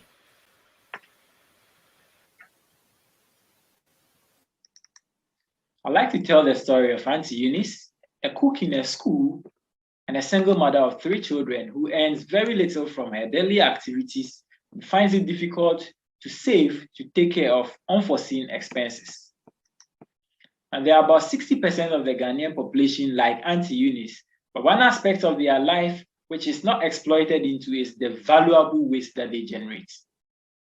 These wastes are either burnt, disposed in waterways, or thrown indiscriminately into the environment, affecting their health and also the environment on which their life forms depend on. Our deal is to convert the about 2.35 kilograms per household waste that is generated into resource streams, such that each household can save about $1.64 each day. We do this by registering people like Auntie Eunice in our digitized waste banking platform, which affords them the opportunity to trade their waste through our USSD and our online market store, and also cash back the value of the waste they generate once they've hit a threshold of 200 kilograms. With this, the value we are giving to people like Auntie Eunice is she will have the opportunity to save and reserve just with the waste that she generates, and also track the footprint of the waste that she generates that is being diverted into resource streams. And for off-takers and recyclers who need waste to fuel their operation, to get readily sorted waste in a more timelier manner. According to the World Bank report on waste, Africa's waste management value chain is valued around 18 billion, and Ghana having about 300 million, Sekendi Takrady having about $6 million of this, and we are looking at generating about 25% of this market share by our 5th year of operation. And we generate revenue through subscription, through the sales of recyclables and upcycled products, and also through commissions on transactions through our online market store, and then franchising, which we intend to generate revenue from by the 3rd year of our operation. We have a very strong competitive edge over our competitors because we are the first digitized waste bank in Ghana, and also the fact that we give incentives and a fair pricing strategy, we get more customer buy-ins and retentions. With our attraction so far, we have more than 485 households registered in our waste recovery program, and about 100 plus hotels, pubs, and restaurants who have shown interest in our operations. We have an acre size of land which can hold about 850 tons of waste in transition. By our 3rd year of operation, we are looking at generating a profit of $1.5 million, having gotten about 25% of the market share. And we are looking at growing our customer base to 25% each year. And we are looking at generating 15,000 as a seed fund to develop our technology, venture into rigorous marketing and advertisement, and also run some operations. The team behind this is myself, Benjamin Ejin-Texan, an MPhil candidate in environment and resource management who has a very strong research interest in circular design and also professional experience in community-based circular economy projects. Then Patience, who also handles our operations, having a very strong competence social change, social development planning. And Evans, who is also our chief product officer, who is a full-stack developer for about 4 years now. These are our partners, and we are still looking forward to bringing more people on board. Now, should you find interest in our business, feel free to contact us through our contact numbers or our email address. Thank you very much.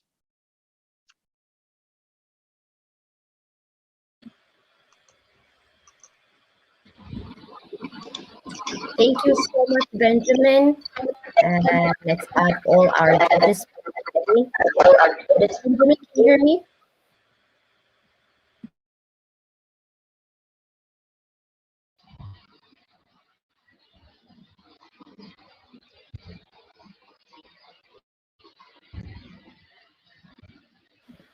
Benjamin, hello? Can you hear me? Yes. Yes, I'm hearing you. Perfect. You just have to mute yourself every time the judges ask you the question. Go ahead, judges. Benjamin, I have so question for you. When you're walking through your pitch deck, you mentioned the lady in question that will help you sort their waste and could go on your app. Now, there's a very growing crying need for the impact of e-waste on human health, and particularly Africans that use their kids to sort waste products so that recyclers can actually use them. So the question for me is, and how do you mitigate that growing? We've been seeing a lot of demands in e-waste. People are using mobile platforms to sort, incentivize household, and parents are using their children to sort waste so that the end consumer, whoever is within the supply chain, can use it. The question for me is, there's a call for action actually from WHO, which I've been working on, to how does your product address that problem, or is it in the looks of it, is it enabling that problem itself, where you are incentivizing mothers, families to sort waste in return for reward? And we know how do you mitigate the risk where households are not using their children to sort waste, or to use that as an extra income, going to sort waste and using your mobile app to sell them? Okay, thank you. Before we start, or before we capture a project into a jurisdiction, we first do education. We do household education, we do education in faith-based organizations, and then also we have school education projects that we also run. We seek to change the mindset of people about segregation, also educate them about better ways of handling different forms of waste. We are not into e-waste only. We take organic waste, we do plastic waste, we do metal waste. We teach them better ways to handle these various wastes before we even get them registered onto a platform. Before we register you onto our platform, we have field assistants who also go around to do series of sensitization. We have community-based events that we also do to sensitize the people about how to better handle the various forms of waste that they generate at their various households. So through that, it trickles down to their children because they pass the education to their children, and even we have the children who was educated in the schools that we run our educational project at. Benjamin, thank you for your pitch. If we had more time, I would ask all the different teams this question. Can you just, you're covering quite a broad area, because it's both technical, but it's also stakeholder management, whereby you're disseminating knowledge to different target groups and so on. Can you just say a few words on your team and the competences that you have that will basically make this happen. What you want to do with your business here? Okay, so myself, I have a strong research interest in circular design and community-based waste management. And that aside, Patience competence to on the team, she has a background in social change communication. So this is a project that has to do with behaviors, people changing their mindsets about how they handle waste. So we bring Patience in to complement the team's diversity, bringing her expertise in how to communicate social change and how to even plan development for such projects that we are doing.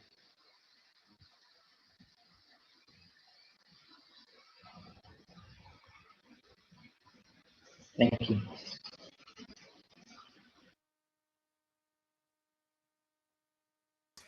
Any more questions? He has about 40 to 1 minutes left. 40 seconds to 1 minute. Hello, Benjamin. I have one question. So apart from you are developing this platform as a marketplace, is there any plan that you think you may play a role, like a central processing role, in kind of the value chain or in one of the most important value chain there?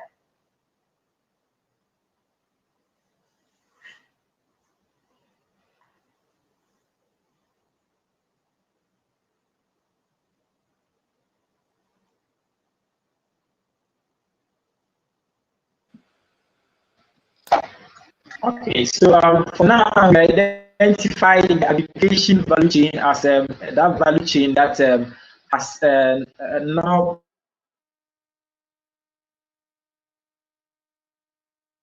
companies in Ghana, but there are instances where they have to shut down their operations and even go and source for waste from outside Ghana. For instance, the LDP recyclers. Sometimes they have to shut down and cross borders to Burkina to source for waste. But more of these waste are being generated in Ghana here. So if we can position ourselves, or we can strategically align ourselves along the aggregators value chain to help connect the households or the people who generate the waste to the recyclers or the off-takers and upcyclers who have need for them, that's very good. But that aside, we also run education for people who are interested in taking a job in one of the waste value chain.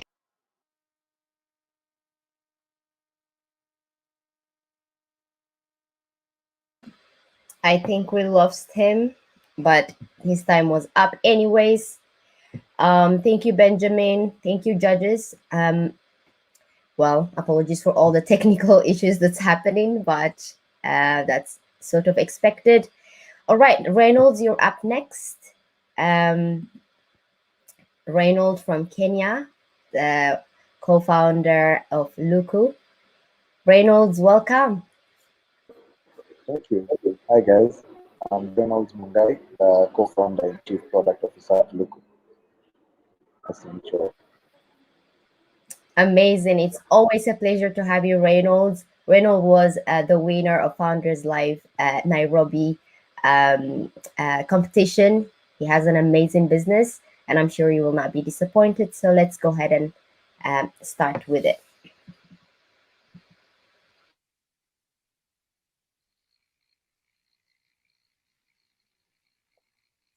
Hello, my name is Reynolds Mungai, and I'm the co-founder and chief product officer at Luku. Most, if not all Africans, can agree that shopping for second-hand clothing is a hassle, whether you do it online or offline, and that's where Luku comes in. Luku is a peer-to-peer marketplace that makes it simple, convenient, and affordable to buy and sell second-hand and retail fashion items online.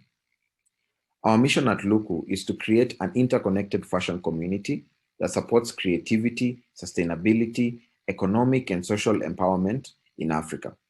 Our mission is achieved through an exceptional experience and 3 key features. 1, if you want to sell on Luku, it only takes you 3 minutes or less to upload your item. 2, Luku provides buyer and seller protection through our escrow payment wallet, which also ensures our refund process is seamless. And 3, we provide drop-off and pick-up points within your neighborhood to ensure delivery and returns are fast and affordable. With over 85,000 second-hand fashion sellers in Nairobi alone, and a total value of $260 million of second-hand fashion items imported into Kenya in 2019, Luku is well placed to solve the major pain points facing both buyers and sellers. Our revenue model is based on a number of revenue streams, such as commission on successful transactions, escrow payment fees, revenue share on fulfillment, in-app advertising subscriptions, and white labeling of the local e-commerce solutions for enterprise customers. In our first year of business alone, we project 40,000 successful sales, which translates to a revenue of $120,000. We are currently developing our MVP with plans to launch in July. We are also raising a pre-seed investment round of $100,000 for 18 months of runway. This will enable us to set up operations in Nairobi, launch and market the product, as well as make strategic hires. Apart from revenue, and in line with our commitment to sustainability and economic empowerment, we will be giving users the option to donate items of clothing or a portion of their proceeds from sales made on Luku to different organizations. We will also provide sellers with tools to help them grow their businesses, such as analytics, advertising, and access to credit facilities. Our team is made up of my partner Benedict as the Chief Executive Officer with finance, e-commerce, and investment experience, and myself as the Chief Product Officer with experience in e-commerce, fintech, and logistics. As entrepreneurs, we both have run fashion businesses for over 11 years combined.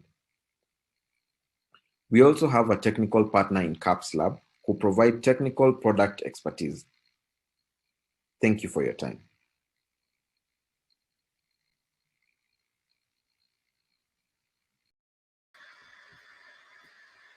Amazing. Well done, Reynold, as always. All right, judges, you take it away. Thank you, Reynolds. Just a quick clarifying question.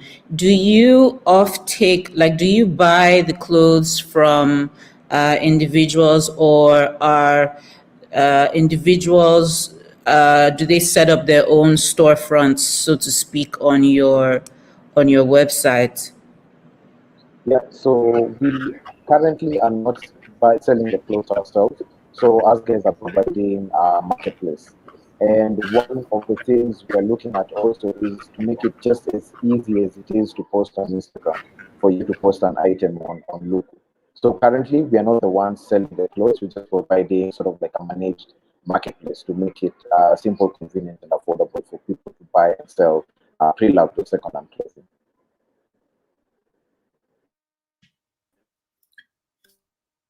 Ensure or maintain quality. Sorry, that was just the second part of my question. How do you maintain quality and pricing, since it's a marketplace? So the way our product works with the escrow wallet, first of all, it's one of the key things we're trying to sort of like introduce a lot more in the Kenyan market. Because as it is currently, if you're buying something on Instagram, for example, most profiles, especially in Kenya, you find the seller has noted that there are no returns and no refunds, and you have to pay first. So whether the item is good or bad, or whether it doesn't fit you, that's the buyer's problem.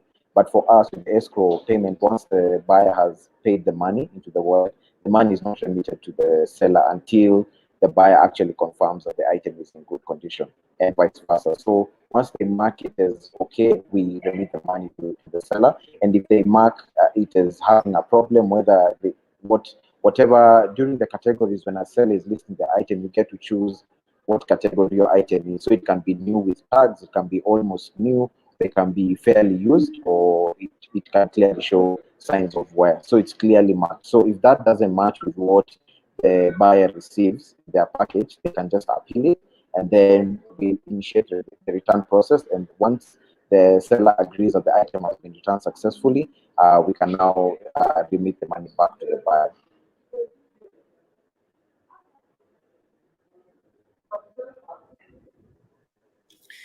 Reynolds, I just want to ask you, because we are dealing quite a bit with different e-commerce platforms here in China, and no matter whether you're in Africa, in Europe, or in China, these e-commerce platforms are major players. So I just want to ask you: is this a standalone e-commerce platform in its own right, or do you also see that there are partner opportunities for you to partner up with some of the bigger e-commerce platforms, so you could have sort of a in-store kind of handling of second-hand clothes?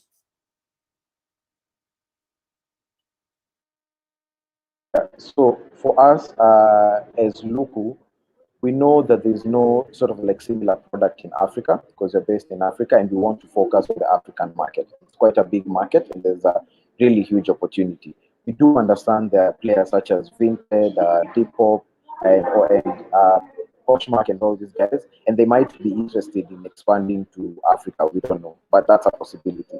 But our guys want to focus on providing a solution to Africans because we do understand the problem that buyers and sellers go through. Both my partner and I have run fashion businesses for close to a decade now individually. He was in the pre-loved sector and I was so newer clothing. We do understand the problem that is happening in Africa and we do understand how to solve that problem. So partnerships, we are open to that. If let's say a ThreadUp or Depop were to come and say they want to expand in Africa and they wanted a partnership, it's something that we're open to. But one of the key things that we promised, we are promising ourselves and even our users is that we want to stick to solving the problems us as Africans are facing in Africa. So we do not want to sort of like dilute what we're trying to do, but we are also open to improvement. So it doesn't, we are not limited to just Kenya. We're actually looking into other countries where this solution can also be applied.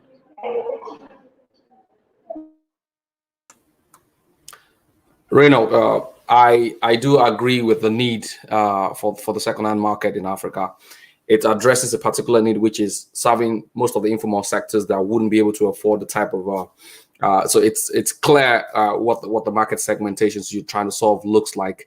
And my question for you, which it's similar to, it's just an add-on to what Timothy asked in terms of fulfillments, where what are the pre-required fulfillment policy? For instance, if I buy something on PayPal, if I buy something using PayPal to make the payment, the buyer is supposed to get a tracking if it's a goods that would be uploaded on PayPal before that the money is being paid to the seller. Now, in that instance, about incidents on PayPal where this seller has actually posted a fake tracking order on PayPal that released my money to them. And when which is a very major problem for platform players where people can actually beat the system. So and especially in an African market where you don't have that, how do you mitigate that type of risk? Yeah, so if I wasn't correct, this is how we are going to sort of like mitigate that. As local, once a buyer has ordered a product and has gone all the way to checkout and put their details and everything and made that payment into local pay, which will be our wallet, we will be sending the seller a shipping label, which will have generated sort of like a tracking number. So even when they are going to drop off this package at our pickup, at our drop-off point as a seller, we have to check it against exactly what shipping label we offer them. So it will be sort of. Sorry, Reynold, I had to cut you. You were actually given an extra 10 seconds of mercy. Okay. So we have to go to our next founder. Thank you so much, Reynold and the judges. All right. Thank you, guys. Kevin, are you next? Are you ready? You're up next. Wait, let me activate the screen. Here you go. Everyone. Hi, Kevin. Yeah. Again, I think so. We're good to go now.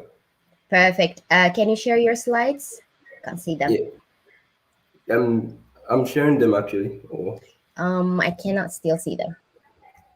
Yeah, we can see them now. If you can, I mean, we can see the entire thing. So if you want to do it on present mode, if not, you can just go ahead and start. Doesn't matter.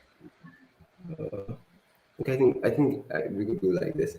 Yeah, let's go. No worries. Just zoom it in a little bit and take it away. Good luck. Thank you. Hello everyone. My name is Kevin Anamasampom and founder of Lookup Bio. So the problem I'm trying to solve is one that I personally encountered in the university. The truth of the matter is students sometimes struggle, especially during the early days in the university. And when I investigated the problem further, I realized that some of the reasons that factored into this were financial restraints on the part of some of the students. They are unable to get access to certain key and critical resources. Sometimes they simply don't know where to find them. Another was the sheer complexity of the things that they were being taught. And the final one, which I think is really important, was an inability to find learning set skills. So, it really helps students when they are able to find someone who's able to see them through and kind of take them through these things they're supposed to learn in manageable steps. So my solution is to look up. Okay, and look up is essentially an intersection of community and skills. Okay, so the way it would work is that students who are really good at particular subjects would sign up for the platform. They say that okay, the subject I'm good at, and then what do you call it? They'll put it up for a fee. Students who needed their help would just search the topic or subject, and then immediately they'll be connected with a tutor, who is also in this case a student. Of course, the platform is open to other tutors as well. We believe this will work because, what do you call it? Numerous studies have shown that students are simply likely to do better when they are being aided by their peers. Okay. And then this is also going to provide employment to numerous people who are in search of employment opportunities. Some of the advantages that I personally see is the high scalability of this, as it's a web service, so it can easily scale, the social networking facet that it has, and then the enhanced engagement between tutors and students. Private tutoring is estimated to surpass 218 billion as a market, but by 2027. So a lot of money stands to be made. We have had some success in signing up initial tutors as we already developed an MVP. Okay, and then we've already seen it work as tutors have been getting requests, and then they've already begun interacting with students in certain cases. But we are yet to streamline this process. So our market entry plan is really simple. It's to partner with various universities and launch the platform on their campuses. Okay, so it starts as an innovation to simply help students, and then from there we can grow a market. And the way we make money is by charging the tutors per the number of requests they get. A subscription for a premium service that would equip them with analytics and information to better position them in their markets. And then advertising would serve as a nice source of side revenue. These are advisors to whom we are extremely grateful. And I'm seeking $100,000 in seed funding to help me get this off the ground. Thank you very much. Looking forward to hearing from you.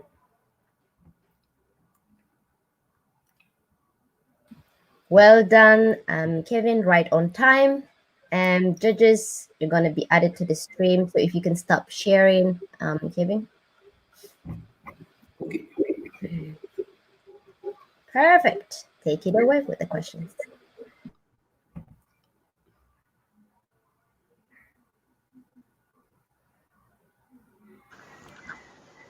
Hello, Kevin. Hello. Hi. I do agree the importance of making extra education opportunity for the students apart from their classrooms.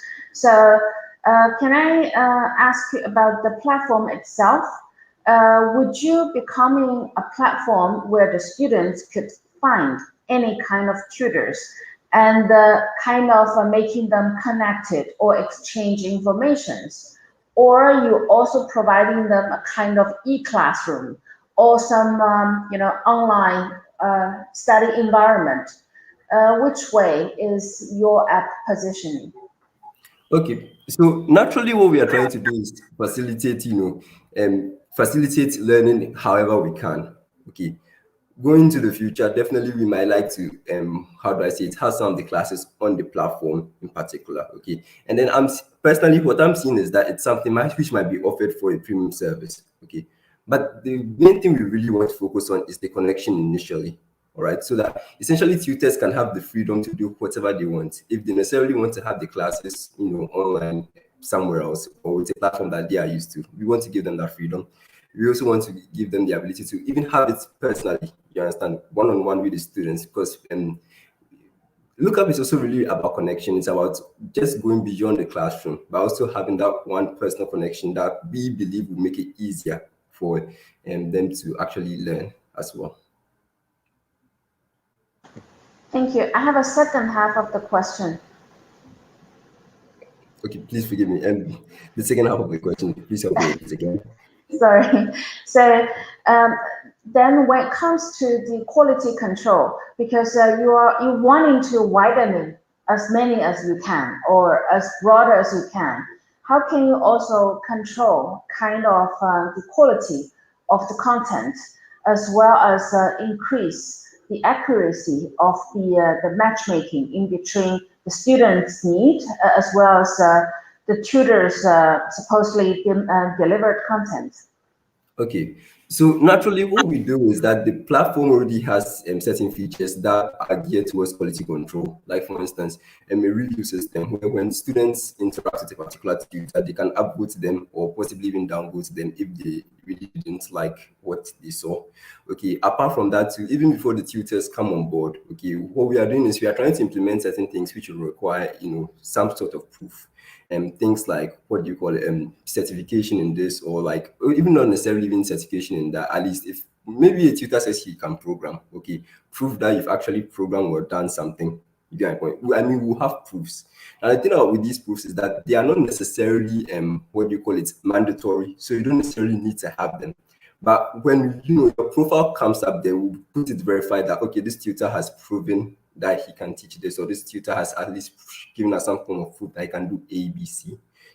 As opposed to tutors who do not provide the proofs as well. Now, the fact that the proof is not mandatory alone, would also aid in such a way that tutors who are naturally lazy wouldn't even provide the proofs at all to begin with. So, there are a lot of what do you call it? There are a lot of things that we are experimenting with to see how best we can control the quality, okay, and then give accuracy, okay. But like for now, these are some of the new ones which we are trying to our best implement within our MVPs. Let me quickly add something. Just wrap it up quickly. When you talk about, so I'm looking at this. I'm looking at the market where it's readily needed in an African market, whereby you can tailor this to universities where, in talking to the quality control, where I don't know where, and I know very well that in the US and some other developed markets, there's so many platforms that offers tutoring and assignment platforms. Now, in an African concept, you could actually partner with a local university that don't have that structure, where you know that you've passed microeconomics, you've passed statistics, you've passed finance, and the university partners with you, or the professor itself, or whoever it is within the university concept.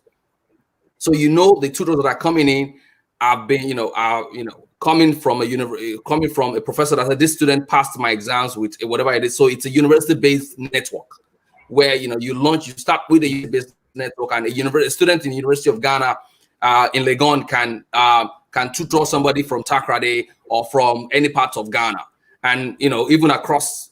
We do West African Examination Council together, so WAEC is across West Africa.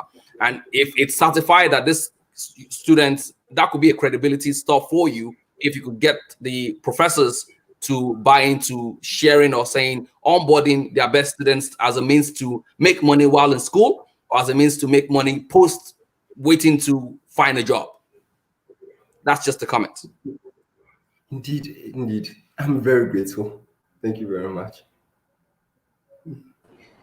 Just before this question of safety as well as user verification, we're getting kicked off right now, so I'll just make it a comment instead of a question. You can consider an ongoing rating, so instead of a one-off verification, so that students can help to rate their tutors, which kind of keeps things current, but also keep in mind the safety of your users, especially your female users, because if people are only able to meet in person, you need to have some things in place to make sure that that is not abused. That's it. Amazing. Thank you, judges. Thank you, Kevin. Were amazing comments, and I really like the questions. All right, up next we have is Elvis from Uganda. I love the representation of the countries. Hi, Elvis. Hi, Feroz. It's a pleasure to have you. Are you ready? Very ready. Perfect. If you can share your slides and give it a go. Good luck.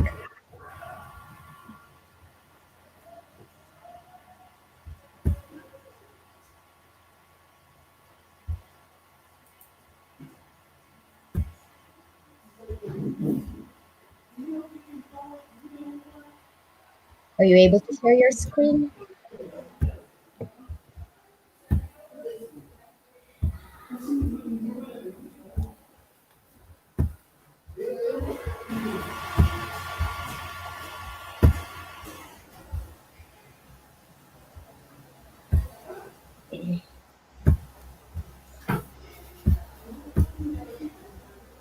Elvis, is it not working for you? Yeah, I'm trying to see how I share the screen, but I can't find here. The desktop or the window? Okay, window here, I can see. Yeah.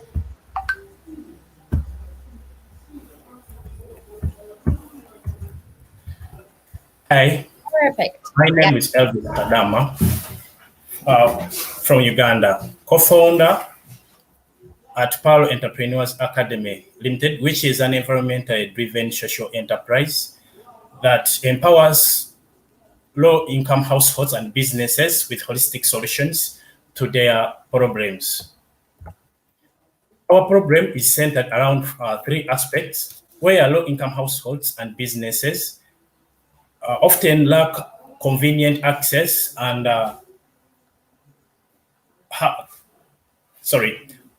low-income households often lack convenient access and at times have no knowledge of the existence and use of clean energy solutions where they are found. Distribution of these products is largely fragmented with no single trusted and affordable source to distribute these products to end users. Palo Entrepreneurs Academy Limited combines distribution and entrepreneurship to reach last mile customers and use of technology to enhance efficiency and make these products affordable by offering credit payment to customers who can't pay upfront for these products. Our target total available market is $5.6 billion on a global market. Serviceable available market is $150 million Sub-Saharan Africa, and serviceable obtainable market is $25.6 million Eastern Africa. As a startup, we are moving forward confidently by reaching out to 3,000 paying customers since inception, 600 plus tons of carbon dioxide saved, 4 strategic partners on board, market validation, problem solution feed, and getting feedback from early adopters. We do face competition from other players in the field, and these are majorly manufacturers of clean energy products like solar lanterns and improved cook stoves. Others are distributors like us. What makes us unique is that we have expertise in rural network marketing, where we employ local sales agencies, women and youth to extend products to customers, offer flexible payment plan to those who cannot afford to pay upfront for the products. Community relationships, here we work with the local leaders to build trust in our products, and also we do deliveries to customers' doorsteps. Our business model is that we buy products from manufacturers and sell them to end users through a network of sales agents and village savings groups who bring in revenue to the company and they earn commission from us. Our plan to scale is to partner with refugee camps, urban slums, microfinance institutions, SACCOs, NGOs, and CBOs. We are actively looking for $50,000 in funding for our pre-seed round to scale the business, and we plan to use this money to install an accounting software, pilot the project in a new geographical areas, staff hiring, sales, and marketing. Our initial startup capital was 10,000 US dollars that we sourced from family and investors. And the security we used was post-dated checks and convertible promissory notes with a cash runway of 12 months. Our team is great to grow this business because we are all victims of kerosene, firewood in our homes, and we have business knowledge in sales and marketing of clean energy products, and also in research and innovation. So this makes us to stand out as brave teams to grow this business to a higher level and bring in more revenues and create impact. Thank you very much.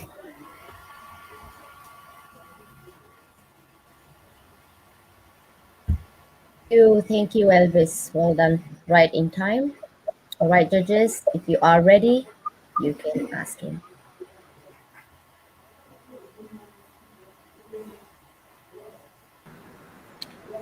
Okay, I'll go.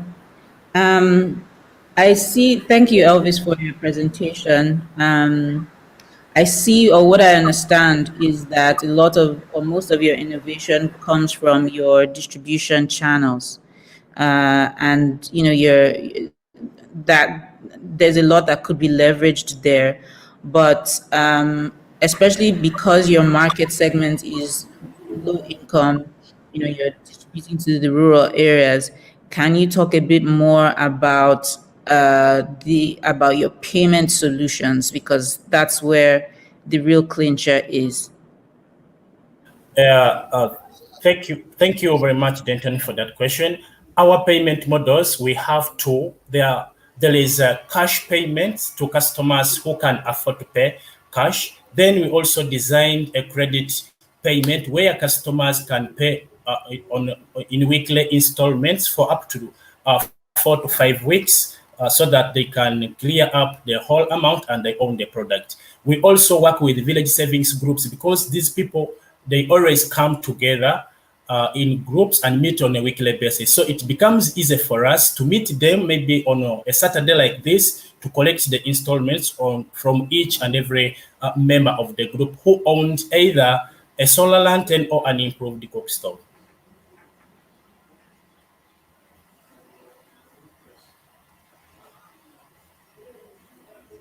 And to add on, we use a mobile money platform because what we want to bridge is the distance. So members use technology to transfer the payments to our head office, and we receive it from our head office, or else they can pay directly to our sales team in their local communities.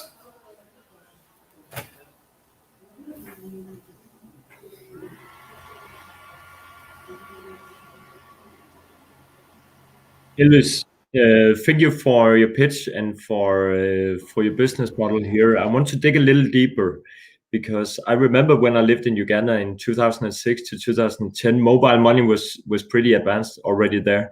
The infrastructure that you have also for these community that comes together and provides some kind of I don't know, association or local lender group or so on. Can you just give us a little more details about the infrastructure and how you can scale to the villages and to the outskirts in Uganda outside Kampala?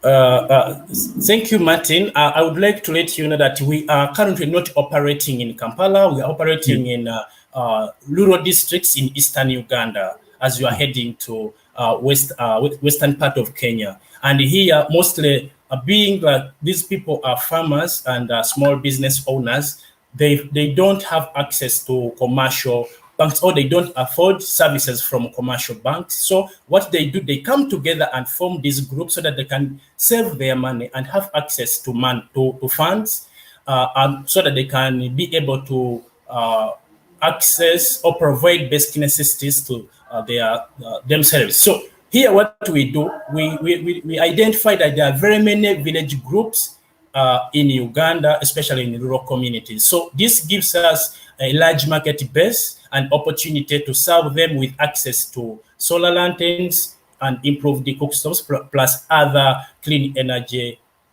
products that we do provide.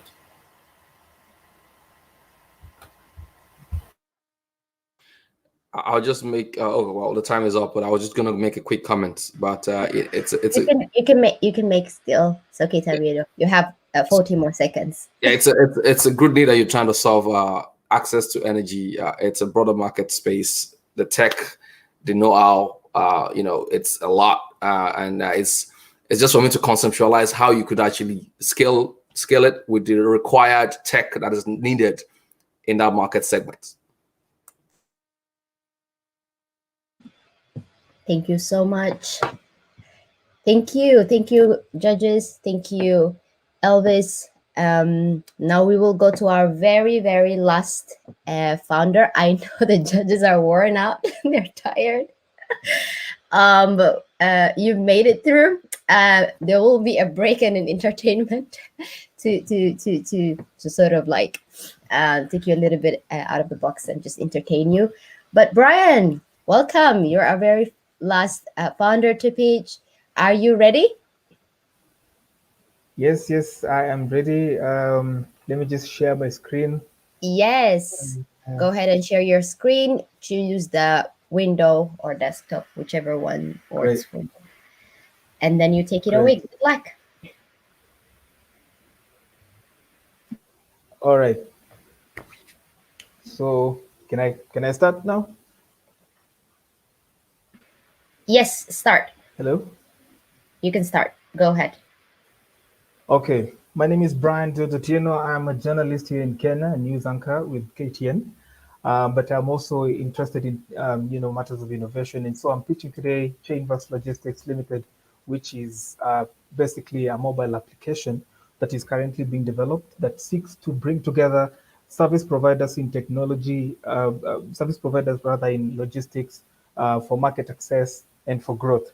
So the problem I identified was that logistics providers were just confined to markets around their places. So you find trucks are parked along the road, they don't have access to market. So we want to bring together all these service providers to one platform where they can get jobs that they can pitch and then get.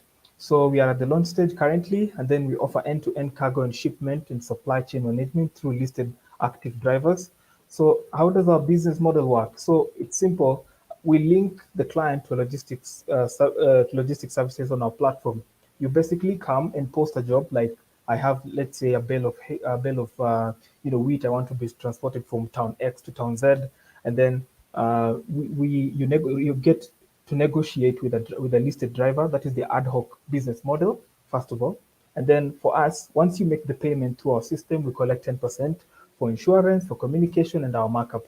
And then we pay the driver 60% upon loading. And then once a delivery has been made and the driver has updated and a text has been sent to the client, we pay the remaining 40%. The other business model is for corporate clients, where we simply for corporate clients where we take full charge of everything, paying the drivers, managing operations, fueling, and all that. So our financial projection, we project to make about 18% net profit. That is annually. I can explain that later on because I have a separate slide. Maybe I can explain in the Q&A section. This will come from profits from our existing clients and more prospective clients. The market size we hope to be serving is up to 90 million people, and we would like to list 50,000 trucks, pickups, vans, skaters, bike riders after a period of around 5 years. There's a lot of opportunities that are coming up right now that we want to take advantage of. The Africa Continental Free Trade Agreement that has listed so far 36 countries, and the growing technology infrastructure right now in Africa and in Kenya. And in that case, we are seeking an angel capital investment of 100,000 US dollars. I will explain how we are going to spend that, why we need it. And then we would like also to get partners in getting trucks, referrals, refinancing, and guarantee schemes that will enable us to get these, trucks so that we supply, because some of the clients we are quoting really need a lot of, capital intensive service provision. Like there's this cement manufacturer we are currently quoting. So Why us? Our competitive pricing policy for both the client and the drivers and the service providers. We have a very flexible, you know, pricing policy for each one of them. We have amazing features like geofencing that gives the client an end-to-end tracking of how their product is being delivered, and then the reputation of inclusivity and more clients served. We want to leverage on the digital platform to be marketing there so that we advance the cause of, reaching out to the massive digital economy and the digital environment.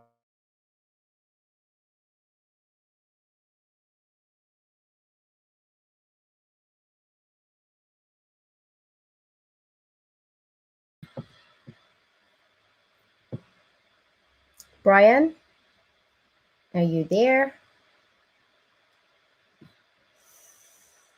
He got stuck. Of logistics and delivery service.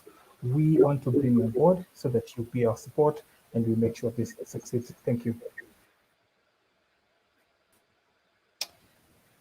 Brian, we did not kind of catch the last part of your presentation, but it's the very, very last part. So do not worry at all. You've covered the majority part of of your presentation. I'll leave it to the judges now for the. Brian, I like the logistics play and I like the logistic market. If there's anything else that COVID has taught us, is logistics.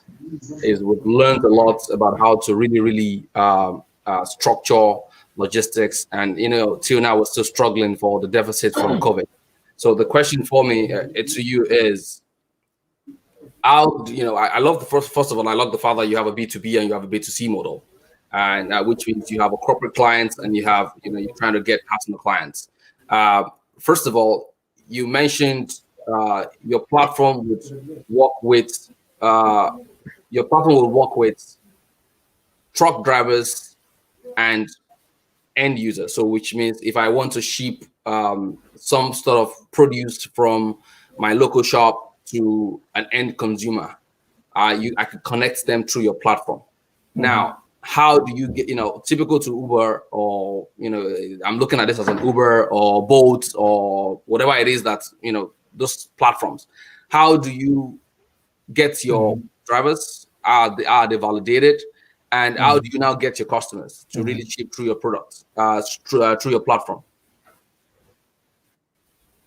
Great. So one key way that we're going to do that is through one digital marketing and just tutorials and lessons of how you can actually plug into Chainverse. And then we are planning also select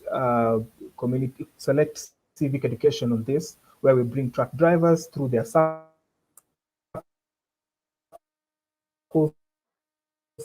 through because there's quite some in the transport industry, a bit of issues, quite a beautiful organization through circles. So that is what we want to take advantage of and go and reach out to their circle leaders and tell them, hey, we have this platform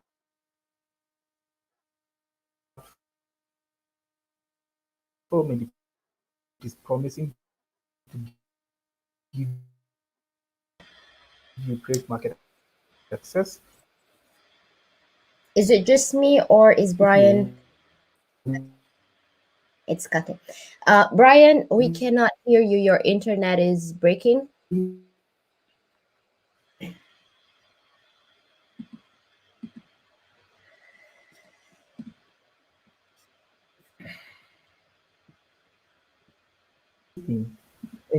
Let's see if we can add him once more. What kind of action to take? Brian? Hello? You are breaking, so we did not hear the answer. So if you can just quickly address it.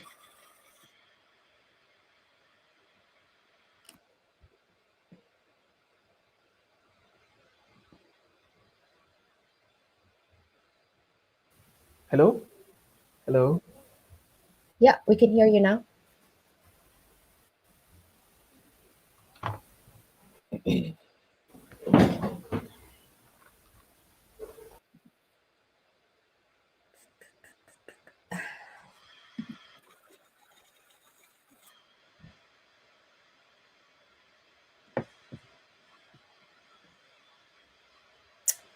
All right, Brian. Are you there? Your time is running.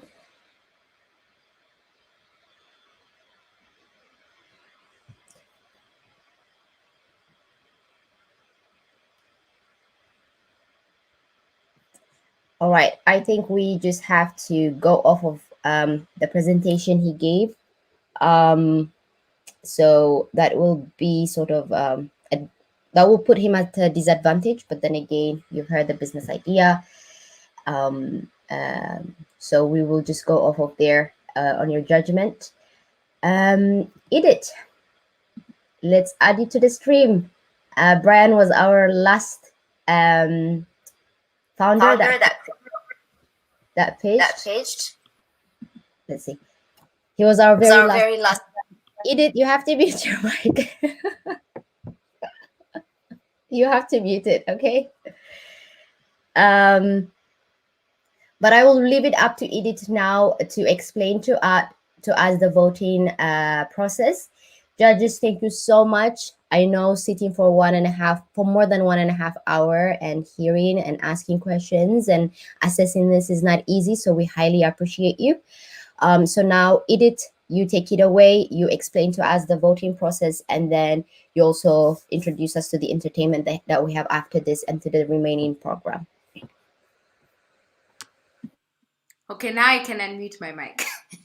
Anyway, thank you so much, Ferouz, for that. Thank you so much, judges, honestly, for your great questions and feedback. We deeply appreciate each one of you for the value that you've given to the founders. And right now, I'm sure the judges have been taking in their scores for the founders. And what we're going to be doing now is audience voting. So there are 4 winners that are coming out of this process. One of those winners is a founder favorite. So as the audience, you can vote for your favorite founder. And what this means is that you are able to select who you want to receive the founder-based prizes. Founder-based prizes include 5-year support from Arielle for Africa, access to our programs, and a lot more support from our mentors, our connections, networking pool, legal support, etc. And this will be given to 1-star founder. So I want you to scan the code, but there'll also be a link that will be in the comment section. If you're watching on YouTube and Facebook, there will be a link. Okay, if you are from LinkedIn, what I want you to do is to scan this, right? Because it is not possible for us to post from here, StreamYard, onto LinkedIn. So please scan the code that's available here. If you are on YouTube, Facebook, it will be in the comments. Arielle for Africa handle will be posting it there. Now, in terms of entertainment, we have Libby Ndambo that will be entertaining us today. Libby is a Kenyan singer, songwriter, and just overall amazing blogger and person, and she has some amazing entertainment for us. Please vote, vote, vote. Remember, 1 vote per person per founder, so you can only vote once and you can only vote for 1 founder as your audience favorite. The judges will be going to a deliberation room, so judges, please go back to the Microsoft Teams to gain access to the deliberations. And in the meantime, we have our panelists here who will be coming on after entertainment to get into the panel conversation led by Ferouz, who will be moderating that. So very excited. Please make sure you vote, okay? Voting will be closed in 20 minutes. So make sure you get into the voting. Entertainment is going to be running for a really short time, just a few snippets from Libby Ndambo. So I believe, blessings, we can get into that. Entertainment time. Judges, please head over to the Microsoft Teams. I act. I'm a voiceover artist. I do so many things, but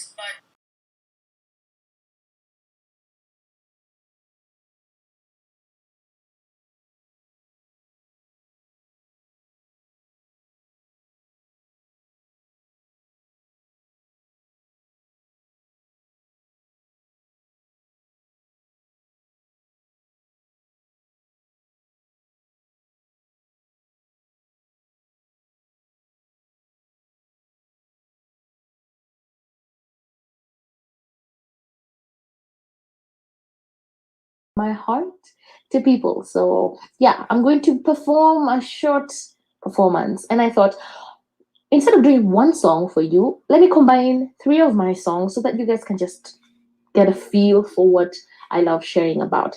And the icing on the top is that, well, two icings on the top is that one song I'm actually releasing on the first weeks of July. So either the first week or the second week. And I'd like you to guess which song. So the songs I'm singing, the three songs are I Do, which is like a wedding song, Mimi Nawe, which is translated from Swahili to mean you and I. And the last song is called Dape Endanya, translated from my local language, Taita, meaning we're on this journey together. That's the loose translation. We're going together. Yeah, so which song do you think? Or maybe just write in the handles of any of the pages that you guys have been shared to, which song you think I'm going to release. But yeah, so I thought, icing on the cake, let me give you three songs. And in three languages, in English and Swahili and Taita. We're a small community, so I thought I should share who we are. Yeah, so I don't know if you're like me and you struggled with love. By the way, tomorrow is my anniversary, so yeah. You struggle with finding someone who loves you, and maybe at some point you think this is the one and they actually leave you, you know? So the first song I'm gonna sing is just about that. Someone left me and I thought we were going for the long haul. And this is how I processed the emotions. What happened to the love we had before? Before the lights came on and the crowds sang my name. When did you stop loving me? When did you stop choosing me? I need to know. I need to know. Wasn't I good enough for you to choose to stay? Or is there someone else you gave your heart away? When did you stop loving me? When did you stop choosing me? I need to know. I need to know. So before I say goodbye, before I let you go, before I'm just a memory, tell me, is there someone else that should treat you good? Was I able to be all that you need? I need to know. Is it something I said or something I did, or was it all the things that I never did? I need to know what happened to the love we had before. Before the lights came on and the crowd sang my name. When did you stop loving me? When did you stop choosing me? I need to know. I need to know. And that's the funny thing about life is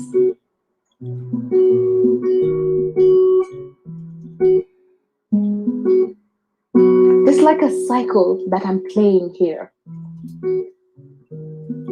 Love and pain is like a cycle. Just when you thought this guy has left you, or this girl has left you, in comes in an amazing guy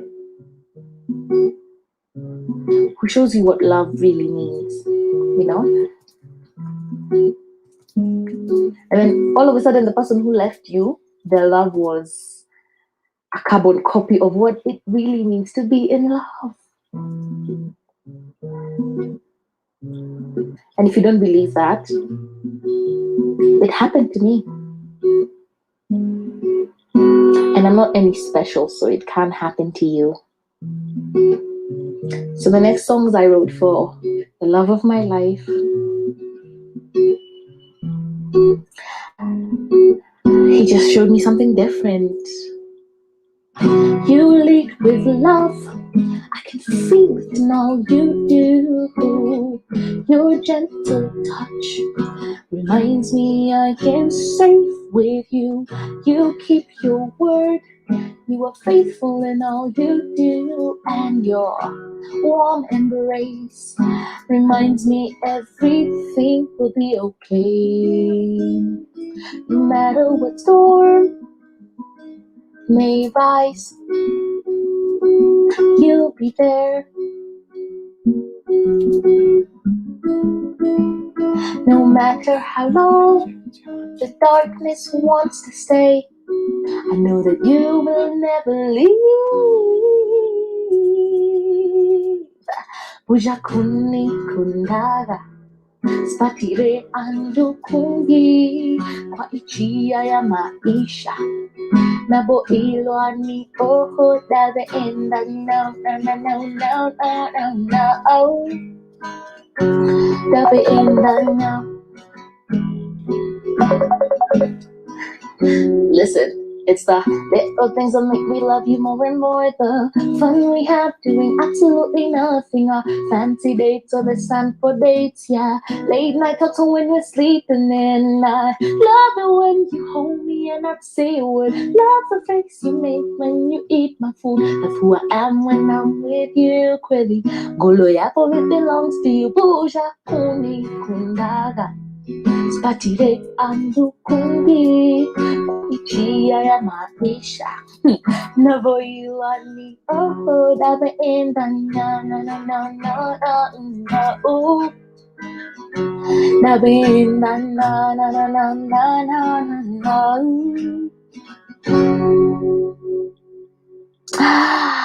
And baby, I do. I really, really do. Baby, I do. I really, really do. Baby, I do. I really, really do. Baby, I do. I really, really do. Goloya for you, say, baby, I do. I do. Nagoloya po yung sinakukunda shoe. I do. Maishaga po kasi baby niyo ho nagsagawa. Maishaga po kasi baby niyo ho nagsagawa. I do. Nagoloya po yung say baby I do. I do. Nagoloya po yung sinakukunda shoe. I do. Maishaga po você, baby, niyo ho nakusagwa. Maishaga po você, baby, niyo ho nakusagwa. I do. Nakukunda shoe. Nakukunda shoe means I love you so much. And Maishaga po você, baby, niyo ho nakusagwa. It's for the rest of my life. It is you that I choose. So I hope you've had a good time. Don't forget to tell me what song you guess I'm going to release. You can tag me on social media at Libby_Dambo. And follow me for more updates and just to listen to the new release. Thank you very much, founders. Have a wonderful time. Thank you.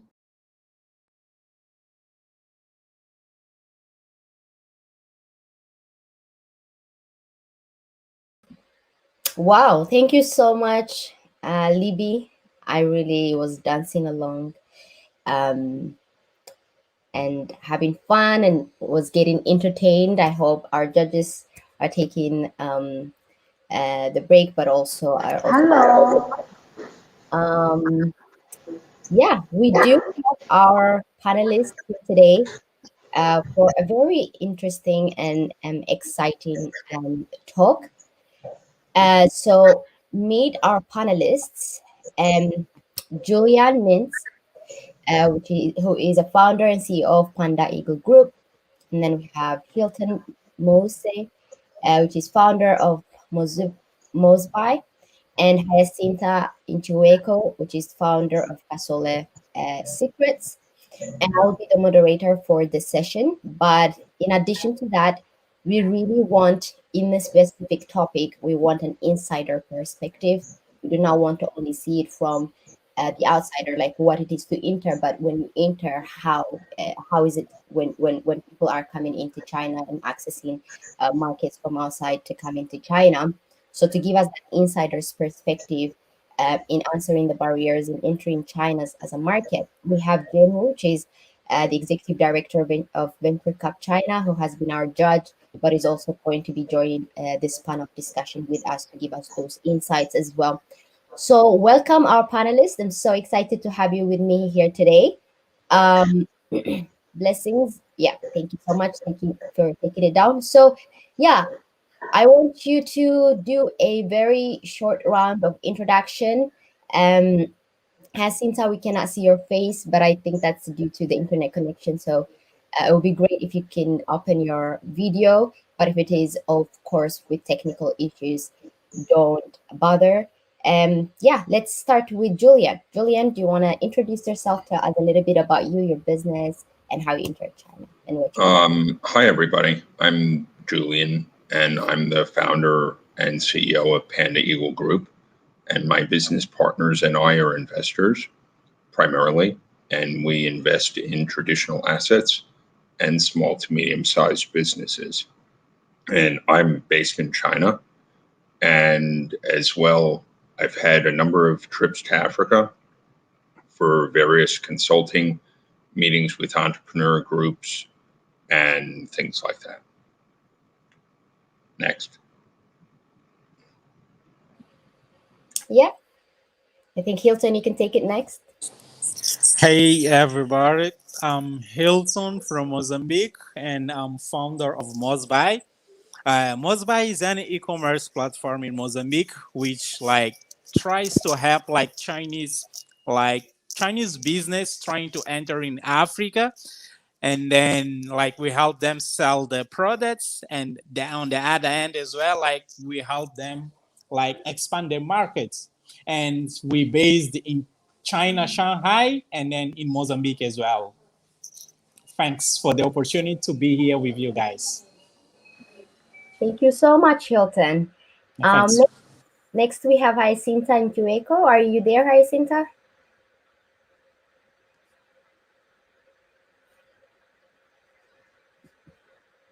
I don't think she is here. Julian, I think, no, I'm just reading off of here if I can add her in the moderator speak. But yeah, we've had the introduction to Julian and Hilton. And Jane, maybe do you want to tell us a little bit about your experiences in coming in to China? How has it been to sort of work with businesses from Africa or from any part of the world? What is your perspective from within China?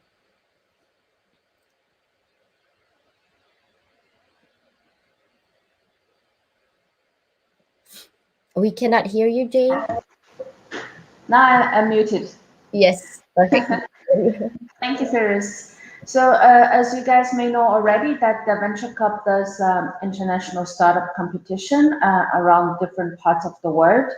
Partially, the purpose is to identify the good startups and down the road to bringing more local market information. In my case, is the China market informations to the startups. And then the step 3 will be the soft landing support for them to better execute or even starting forming their strategy, entering strategy until they really start their business here. What I have actually learned today is I think both China and Africa are huge market. So when we are talking about entering to the China market, maybe the very first thing or the barrier is to really understand each other. It's not a matter of only the African startups understand China, but also the Chinese partners understand the African market, African startups as well. So I would say the very common barrier is the educational barrier of each other's market. The main segment, the main function, and your key competitors I think those are the work which cannot be done only from one side. These will be needed from both sides. So that's like my very strong impression from today. Amazing. Thank you so much, Jane. That is a very interesting point you've raised there. How both sides need each other and how both sides have also strong potential because they are such a big market. Jacinta has joined us. Jacinta, you're the only one that didn't get to introduce herself. So please tell us a little bit about yourself before we sort of dive deep into our panel discussion topic.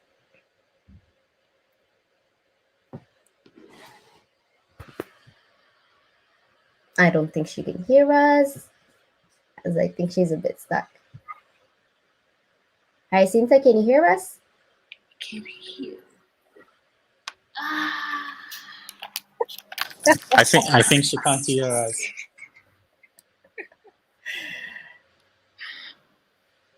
Oh. Yes, can you hear us now? Yeah, I forgot that I put the microphone, and then I was like, "Why I can't hear these people?" Now you hear us. Now you hear us. Introduce yourself Yeah. to us, Jacinta. Tell us a little bit about you, yourself, and your experience in entering China as a market. Okay. Hi everyone. Greeting from Tanzania, East Africa. My name is Jacinta Ntuyeko. I'm a social entrepreneur and founder of Kasole Secrets Company Limited. This is a social enterprise which bring positive solution to the world in three ways. Number one, we develop and distribute bamboo-made disposable sanitary pads, and we are sourcing these pads from China for more than 8 years now. Number two, we develop training curriculums, teaching tools, and run menstrual health campaign, which includes boys and men alongside girls and women.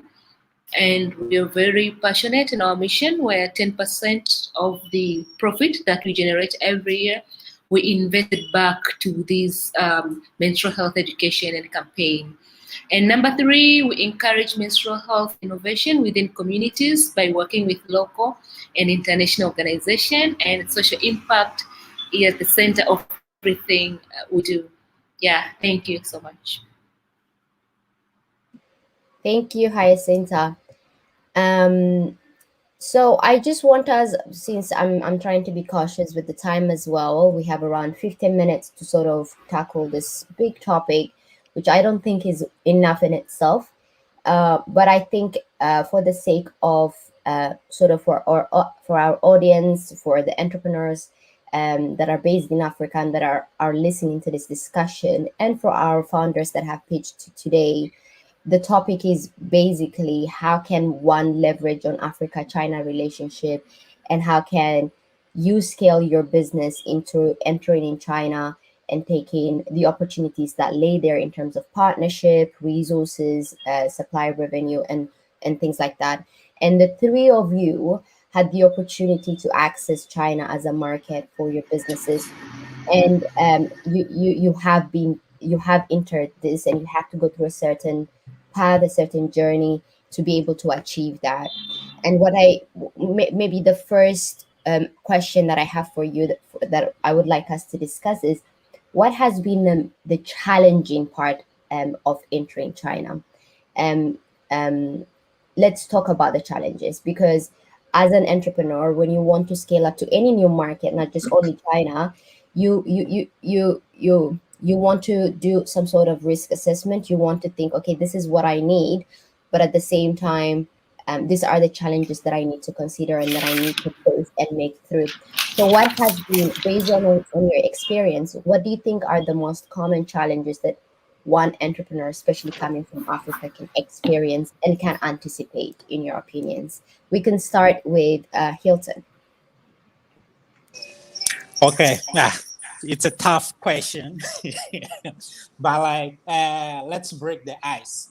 Like, I do think that entrepreneurship in China like took many different forms, and then like most of them like achieved like success beyond their expectation. And then one of the most challenges that I had was understanding the Chinese startup ecosystem and then like trying to get up with the community here. Because as we know, like China is like a little bit like more advanced compared with most of the African countries. And then the technology that they use here and then is like quite a bit like advanced. And then like trying to understand the community here was like one of my most like difficult like challenger. Challenge, And yeah. yes. And then on the other hand was like because like at the beginning, like if you don't speak the language here, like you basically can't do anything here. And then you need someone on your corner to help you. So I do think that like if you as an African want to get in China, understand the community here, understand the Chinese market. And then one of the things as well that most people like don't understand is the Chinese consumer behavior, because this like changes like basically like every day.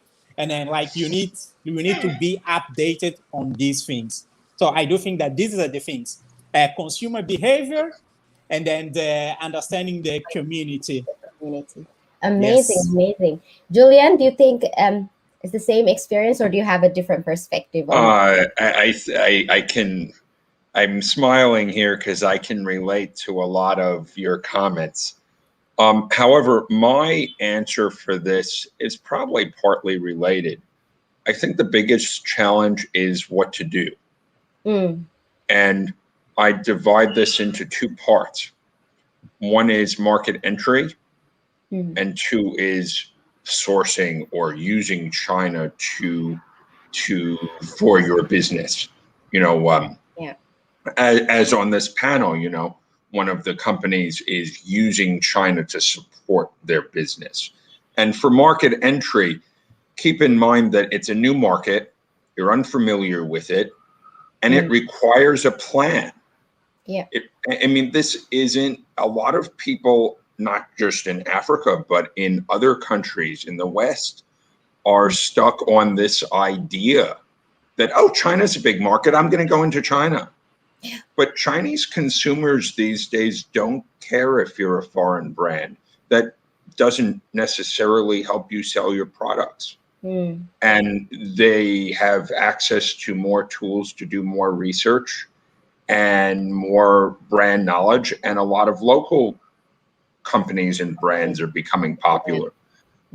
And you may not do everything that your company does in China. Maybe you only do a part of it, or maybe you do something completely different. And there's a lot to know.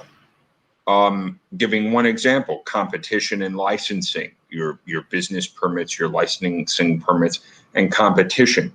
And one of the most important things I would say is access to information. If you are not Chinese, trying to work with China or enter China is a big problem, because you're only going to have a secluded information pool in English or another foreign language. There are a lot more competitors. There's a lot more information than you think, because most of the information is in Chinese. And that needs to be taken into account too.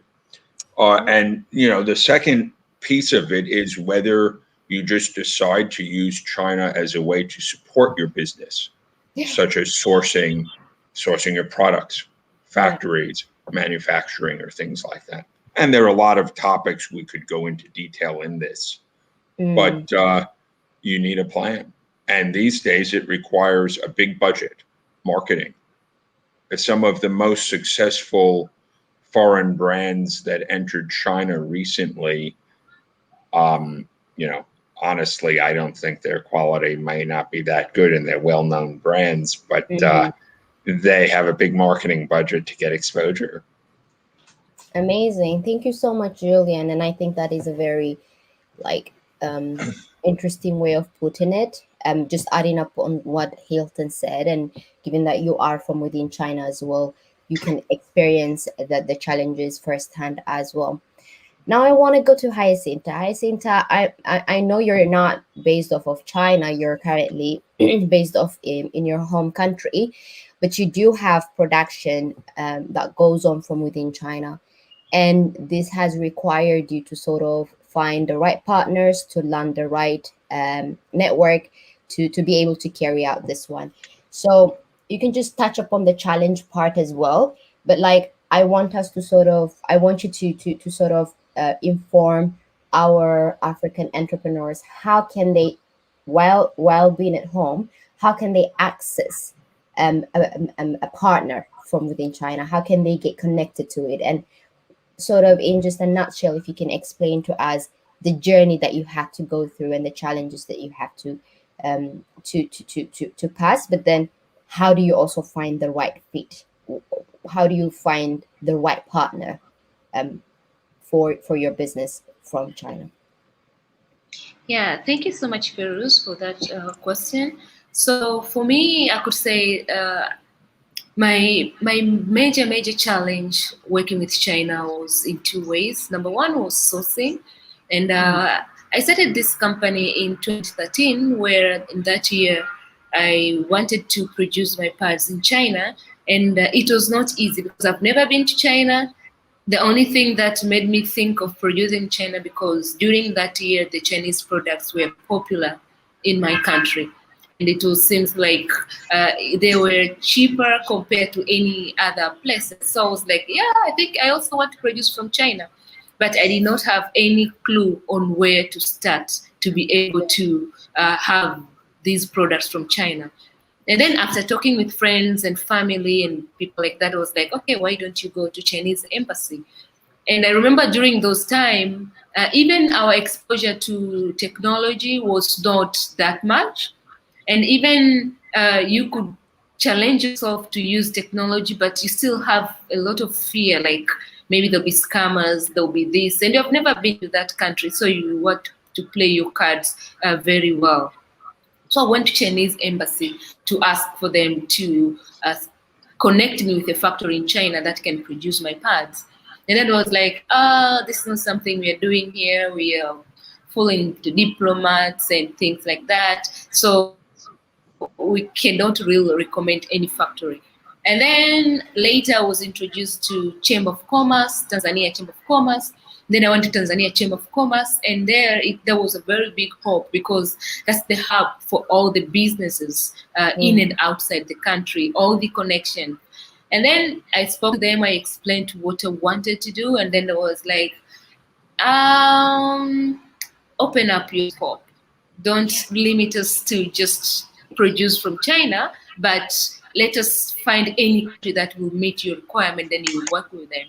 And then that's how it went. But anyway, they wouldn't end up giving me the connection. And then it was the Chinese embassy who ended up connecting me with the factory in China. So I could say that all this story took around about 2 years to be able to reach, to get that source. And then I was like, okay, but is it wise to produce without seeing these people? Because you have a lot of fear inside yourself, you have the money to invest, and you really don't know whether these people are the right people. And despite the fact the Chinese embassy said like all the conversation with the factory, I have to copy in them. So it was a big of, at least you lower down your pressure because you know that all the conversation you copy in the embassy, but also I also wanted to go and see them. And then that's how it went. I went to see them and then we started having this production. But again, me being here in the country, there's a lot of things going on, especially for a product like myself. If somebody mess with that product, that person mess with your money, because women, they're very, very sensitive when it comes to menstrual products. And when that menstrual products is bad and like give them a bad experience, they totally abandon the brand. So I was forced to hire somebody in China who will be doing all the product testing, going visiting the factory, checking the raw materials, all these things to make sure that what they're giving to me is exactly like what I have instructed for them to do. So that's how it was. But again, now the new challenge that I'm facing right now because of COVID-19, the first challenge was many factories which were producing sanitary pads were kind of changed their focus and starting producing face mask, which was the fast moving product. So like they don't want to waste their time producing pads while they have tons of orders for face mask. And now with these dynamics of containers, shipping, exporting, and all these things, it seems that there's so much hassle and many factories in China, now they're shutting down the international department. Like I do have 3 to 4 factories in the background. In case this one fails, I go to this one, I go to that one, and all of this, I went there and assessed their capacity. But as for now, all the 3 factories in my list, they've shut down the international department. So I've only remained with 1 factory. And now I'm thinking like, should I go again to China and do again this activity to list other? So it's very uncertain. Yeah. So the challenge is there, but still also you're encountering it. And I maybe think the time has a big effect on this. That, in the last 5, 6, 7 years in China, technology has drastically advanced. So I think back about 10 years ago, it was much harder to get this information. Yeah. So I think the challenge was also different to see that the challenges were completely different from if you're from within inside there as opposed to if you are working from abroad but trying to have connections back in China. So I know we're sort of running out of time here, but I want each one of you to sort of touch upon one point for me that I think is very relevant for any business leader or any entrepreneur that needs to understand when entering a new market, and also when accessing China in this case, because China is on the radar that we're covering for our discussion. So what would you say is, for you, each one of you, what would you say is the right plan of action for accessing a new market? What would you say is the steps one needs to follow? Because I say, okay, my business is thriving here, but I need to do something more, and I want to enter China because I've seen XYZ opportunity there. But what is the plan of action? Because I think majority of the time, any sort of a project that you embark on or any new venture that you embark on sort of fail because you fail to have the right plan of action. So for you guys, what was the plan of action that worked, and what do you think is the 1 element or 2 element that an entrepreneur must follow to sort of succeed? Let's start with you, Julian, and then we go to him. I would try not to take too much time here, but I think that it's about resources and planning. And if you're going to do market entry, you need to figure out if it's necessary, if what you're offering is necessary in the Chinese market. And especially if it's technology, why a local player like one of the big Chinese tech firms can't do it. But more importantly, having been involved in pitch competitions and international pitch competitions like this before, one thing that a lot of foreign entrepreneurs, particularly those that are not based in China, lack is China focus. When you do your market entry into China, firstly, relatively few small businesses or entrepreneurs will succeed at it. Most of the companies that come in successfully are large companies. And when you do it, you need a focus for China, because if your customer base is primarily foreigners in China, and or if that number of Chinese customers is not increasing, that's not going to be a very good business. And so, whether you're going to do sourcing from China whether you're going to use China in other ways to support your business or whether you're going to do market entry. I think it's about resources and planning.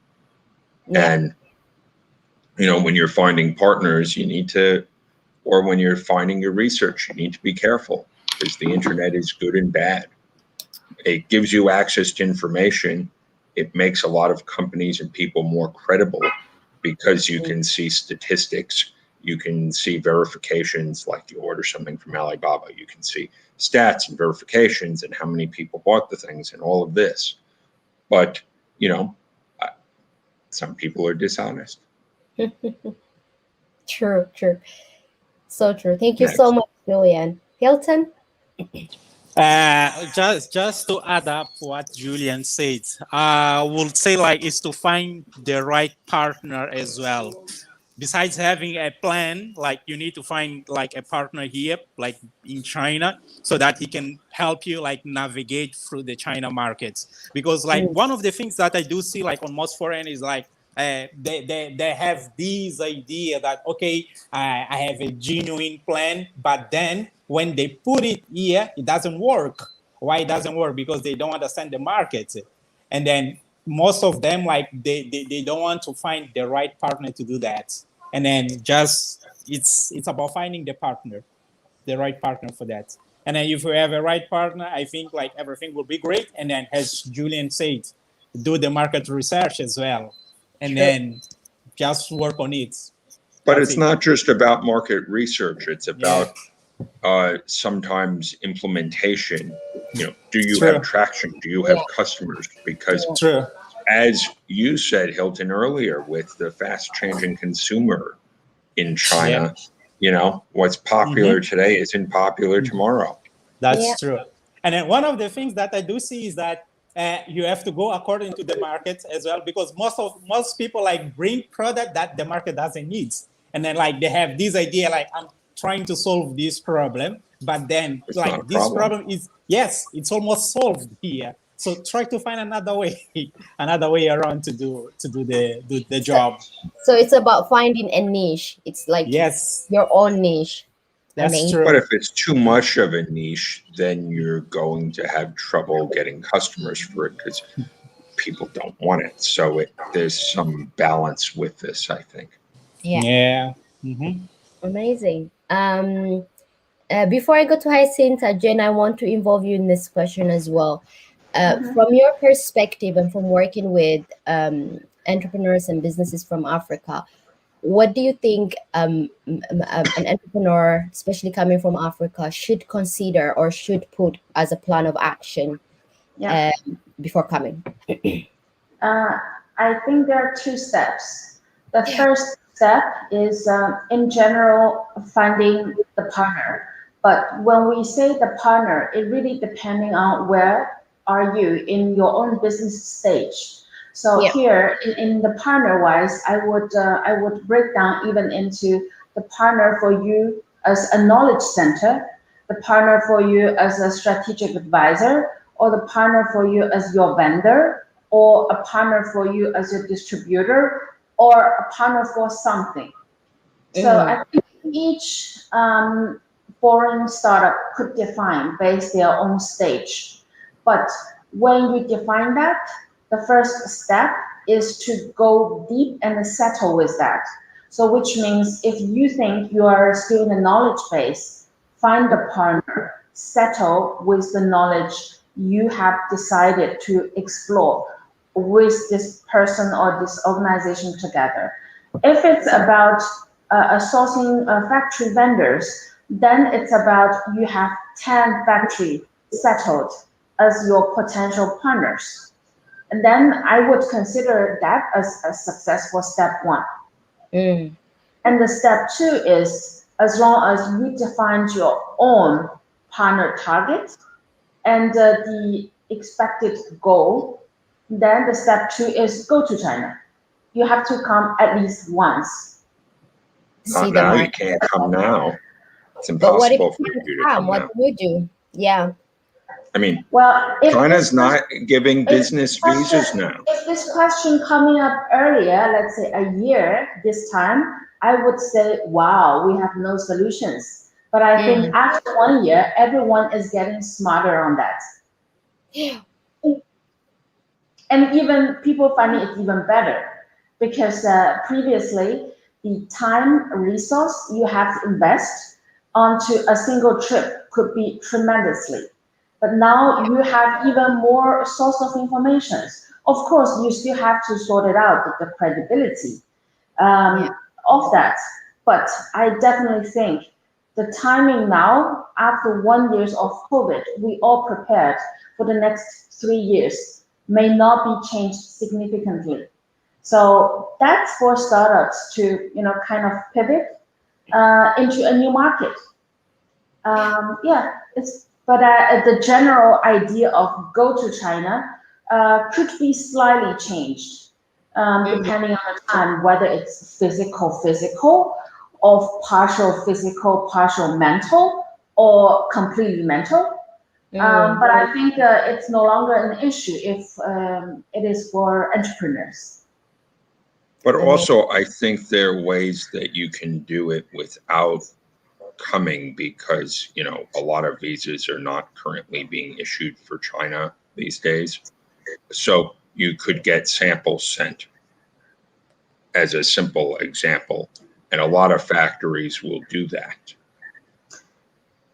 Yeah, I think for travel restrictions, there are a lot more complexity involved with different country has different rules of border controls of simply the transportations or the airlines. So it's not a single-sided issue. It is more, you have more options, solutions you could choose if you could, do it remotely. Amazing. I just love the different perspectives. Even for me, this is a very Just interesting. one side comment, which I thought of when you're trying to find a partner in China. I think there's a big difference if it's an individual or a company. And going off of what Jane said, a factory or a supplier is one type of partner. But if you're trying to find an individual partner, I think you really need to look carefully about the person's experience and industry experience, because I'm not sure if this relates to China or to the world in general, but a lot of people, if they have a little bit of experience in an industry, make it feel like or make it seem like or project that they have more experience than they do. Thank you so much, Julian. Hi, Cynthia, do you want to give your insight into this question as well, into the plan of action that you would just advise an entrepreneur when Yeah, for my fellow entrepreneurs who are within the country, within their home countries, and they're looking forward to work with China or scale up business in China. As the other panelists have said, I do agree with all your points, but I have one point that I wanted to add up on that. I would say that expose yourself. Exposure is the key. Try to collect some fundings and go to China during this Canton Fair in the month of March and October. They're the time that the Chinese do a lot of exhibition, and you can get so many vendors with different products. Expose yourself, go there and see whether you could be able to form relationship with these people. So this is what I would advise. Thank you. Do you think that there's, because I've been to the Canton Fair, and it's a gigantic exhibition hall in Guangzhou, China. And now these days they've done it online. But do you think that that's too big? Like it's just too much and too big, and entrepreneurs for the first time will feel overwhelmed because there are just so many suppliers there? And I would say it's the matter of focus. Know what you want and focus in that line, because they do have a lot. I've been in many Canton Fair, and I like going there. because it opened up my mind trying to see new technologies, new products. But have focus, get your guide, know where you go, and then make sure that you exhaust the line of the faculty that you want to do business with. Thank you. Sometimes if you have a lot of like choices, you do nothing. So it's kind of hard sometimes, like going to these fairs and then trying to get like the partner or like trying to expose yourself, because sometimes like I do think like sometimes you lose the focus on that because other one is more better than the other one, and then like you don't even know from which one you can work with. I know. Thank you so much, guys. This was amazing insights. And I've liked to see how all of you came with different perspectives and different information. And I was seeing Jane was smiling when the fanfare with when Hyacinta has mentioned the exhibition. So I think there's so much to learn, so much to know. And I just encourage all entrepreneurs that really want to access China to take this information, to do their own research, and to know what they really want, and to really take advantage of the opportunity.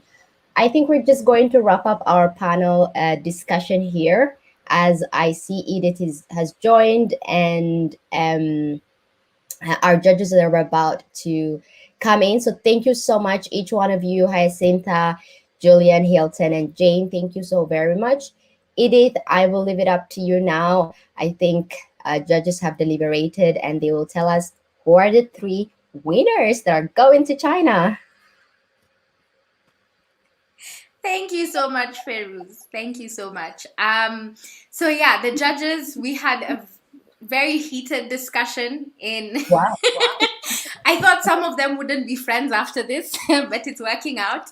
Honestly, Nobody died, right? Nobody died. No way. But it was very heated. I had to remove them all and tell them, okay, now we must go. So it was really rough. Let me say that. The founders really did well.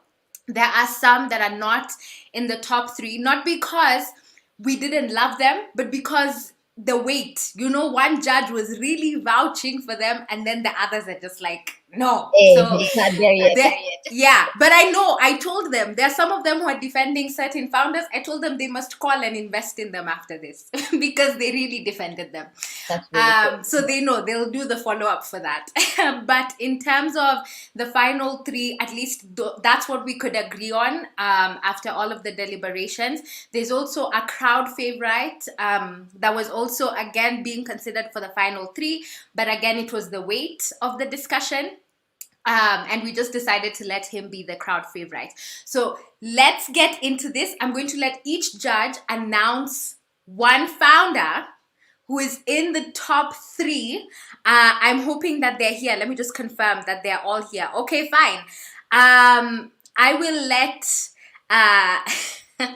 Temidayo was very passionate about one of these founders that came from my time zone, my area. So he must unmute himself and talk about why he was passionate about this founder, and then I will add that founder to the screen. Well, thanks for putting me on the spot. I thought it was Kim's job to do all this. Well, but anyway, I think Samuel Wafula of Alive 365 did very well, and particularly based on the fact that it's a needed educational piece, and it resonates with me. I remembered one thing I didn't tell the founders and the judges is when I was in University of Lagos, I used to I did a peer health educator. I was moving from one hostel, one dorm to another, educating people about HIV/AIDS, and I know the need for us to do it from the very bottom up, which means from the ground up. And kudos to you to getting 10 paying schools. So let's put that 10 paying schools with 0 to no costs in your belt. And I think, if you have that momentum going and, with the help of, I believe Martins is up for it. And Tim Oladetu is, up for it to really mentor you to get you to the next phase in terms of digitalizing your product and expanding it across African market. And, we think, the sky's the limit. And particularly, Edith, I know how strong you are in the local market, and if if we could get some councilmen and getting into this from the community-based approach, it could be some small business communities that want to also, some children, just get these guys in front of people that would benefit from it, because it's something we needed, and this is something that's cuts across different markets. So this is one of the why I like it. It's not just for Kenya. It's for every one of us across Africa. And, in a market where we want to get our kids to play the kind of games that we play when we're growing up, we should play, I think it's a Nintendo or what's that? That's brick games, pom pom pom pom. Or I don't. But now it's get our kids to start playing board games. Get them to start playing and getting out and moving away from the tablets. If we can get them to get out of the tablets. I think that's why I think Samuel is great, and thank you for putting me on the spot, but it's okay. Thank you so much, Temidayo, for that one. Samuel, we want to get your reaction. You are one of the top 3 founders. Tell us how you're feeling. Woo! I mean, I'm out of words, but woo! Yeah, but thank you very much for believing in what I do. Yeah, people really ask me why I started what I do, but I'm doing what I'm doing because I experienced the hygiene related cases when I was a little kid. That is why I never stopped doing what I do at Alive 365. And I would like to thank you very much for believing in what I do. I'm not going to stop for nothing. Thank you very much for believing in me. Thank you. Well done, Samuel. Thank you so much, Samuel. Thank you so much. Well done. Well done. Now, in terms of the next founder that was selected, I think this one was a favorite across the board. Everyone was like, that one, he's number 1. Him, yes. So I will let Temilade explain why we decided to go the waste direction. Great. Big congrats to the founder of this company. The problem, I think, is quite clear, and it's one that is under addressed in markets across the continent. And so even though it's a problem, there isn't enough attention to it. So first of all, even just the dedicated efforts to targeting this sort of e-waste and articulating his solution in the way that he has, providing transparency with pricing, aggregating the players in the value chain. I think is a commendable effort that he has made. We can already see the traction that he's given good traction.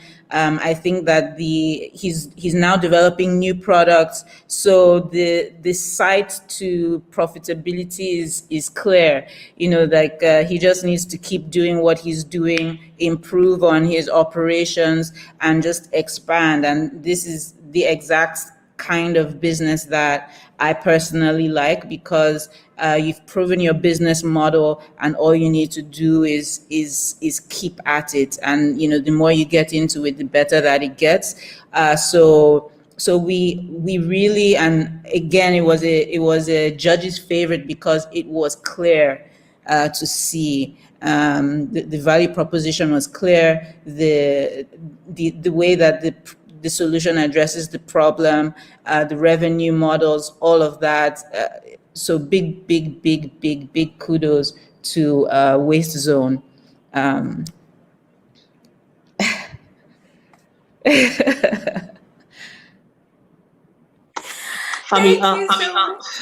Ghislaine, go thank ahead. you Tell so us how you much. feel. This is a great boost to Waste Zone. We are trying to expand to East African markets, and just trying to board partners and investors. And I would say this is a great exposure and a great boost to Waste Zone team. And we looking forward to actually create a waste-free world by providing transparency in e-waste here. Well done, Ghislaine. Well done. Oh, he was actually one of those founders. Everyone was like, him. He must be there. He had it all. He had it all.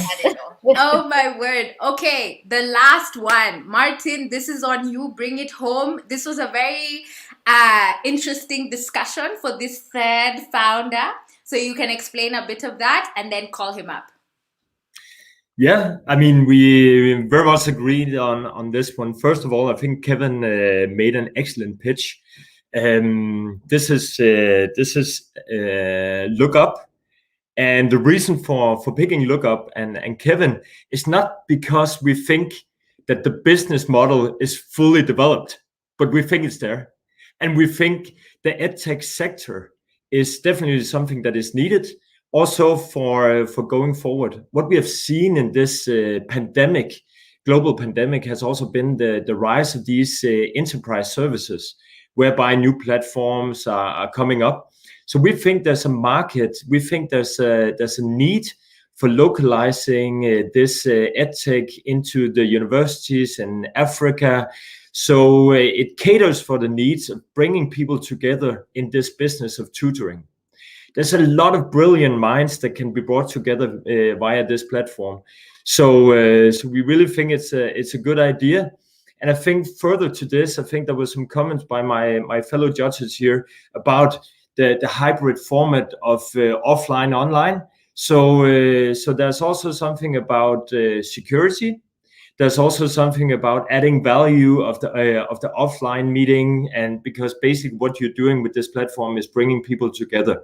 So there's big potentials in this platform if it can be localized, and if that the value proposition and the selling points can be made towards the universities. So best of luck and congratulations, Kevin.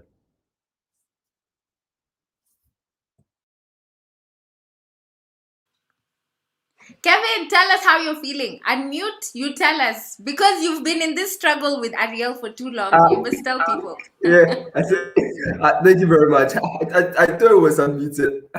Thank you very much. I'm truly grateful for everything. Truly, thank you.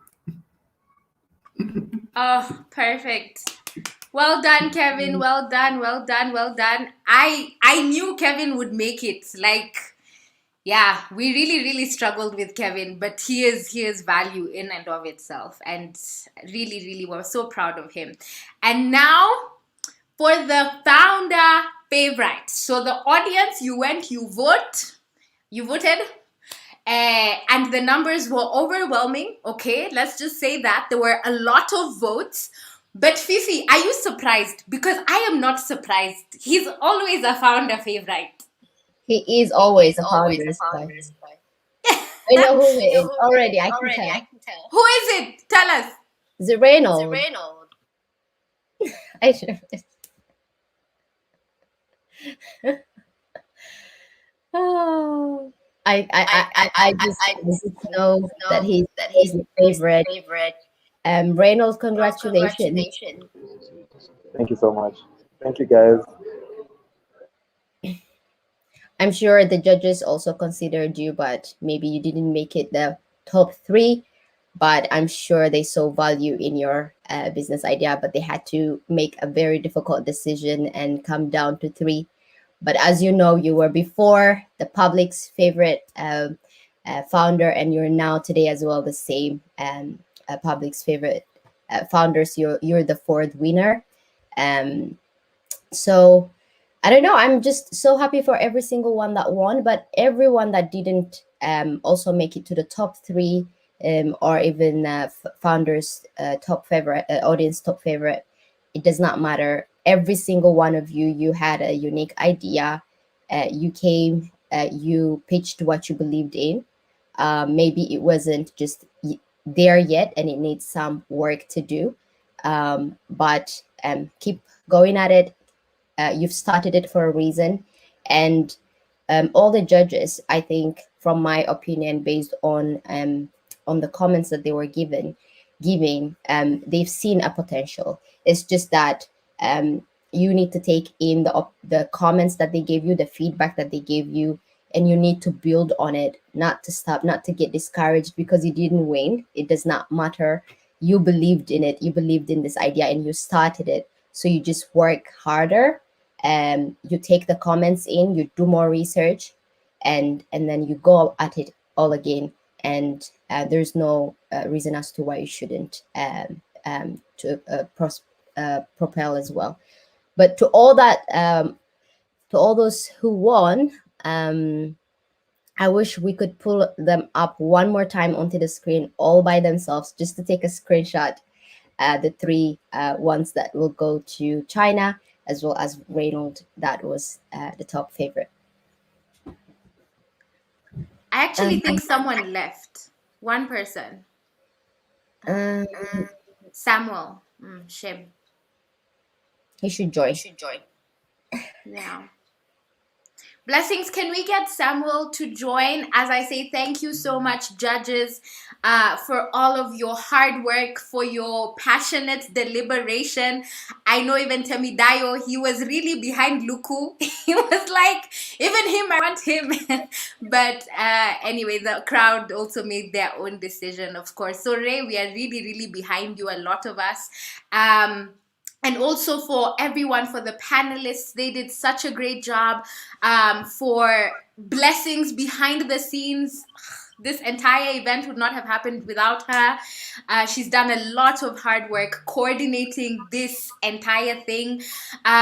For Venture Cup China and Venture Cup Denmark, for being behind this partnership with us, Jane, Alfred, the entire team. We are so grateful to each and every one of you, for the opening speakers, the panelists, Feruz, moderator, as well. Honestly, thank you so much, everyone. This is honestly such a gift to the Arielle community and to these founders. I know Feruz spoke to them, not per se winning, but we are so, so grateful for each one of them. They're all now part of the Arielle community just by being part of this event, and we cannot wait to see the greatness in them. For the three winners, guys, China! Here we go. So everyone must get their passport. Everybody must get their passport ready to go and compete in the finals. But thank you so much, everyone. So, so much to anyone who tuned in as well. This will be posted on all of the pages if you want to watch it again. But let's take this picture. Feroz, are you taking the picture? Yes. So like everyone get on a smiley emoji, and I will count, and then we take it. All right. 1, 2, 3. Kevin, you were talking. You cannot talk. You have to smile.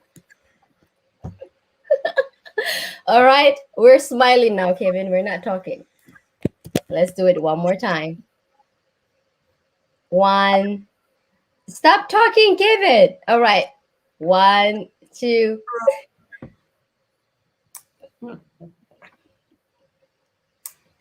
Oh my God, this is so hilarious. All right. We got this. Say cheese. Cheese. Thank you, guys. This was amazing.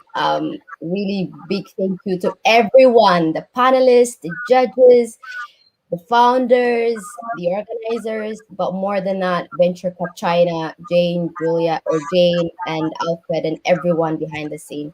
Thank you so much.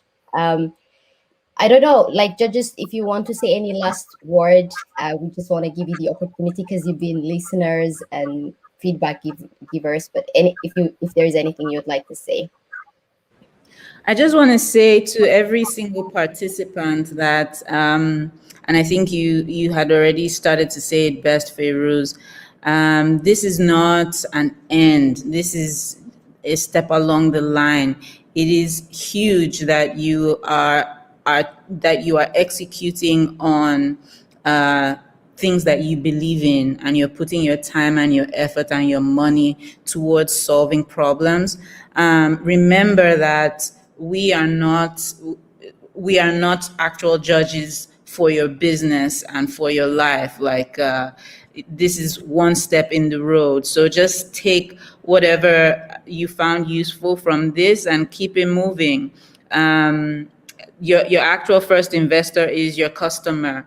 So, just keep on track, keep problem solving, keep going with what you believe in. Thank you so much for even sharing your dreams and your efforts with us, and wishing you all the best on your entrepreneurial journeys. Thank you. It's been a pleasure being part of this competition.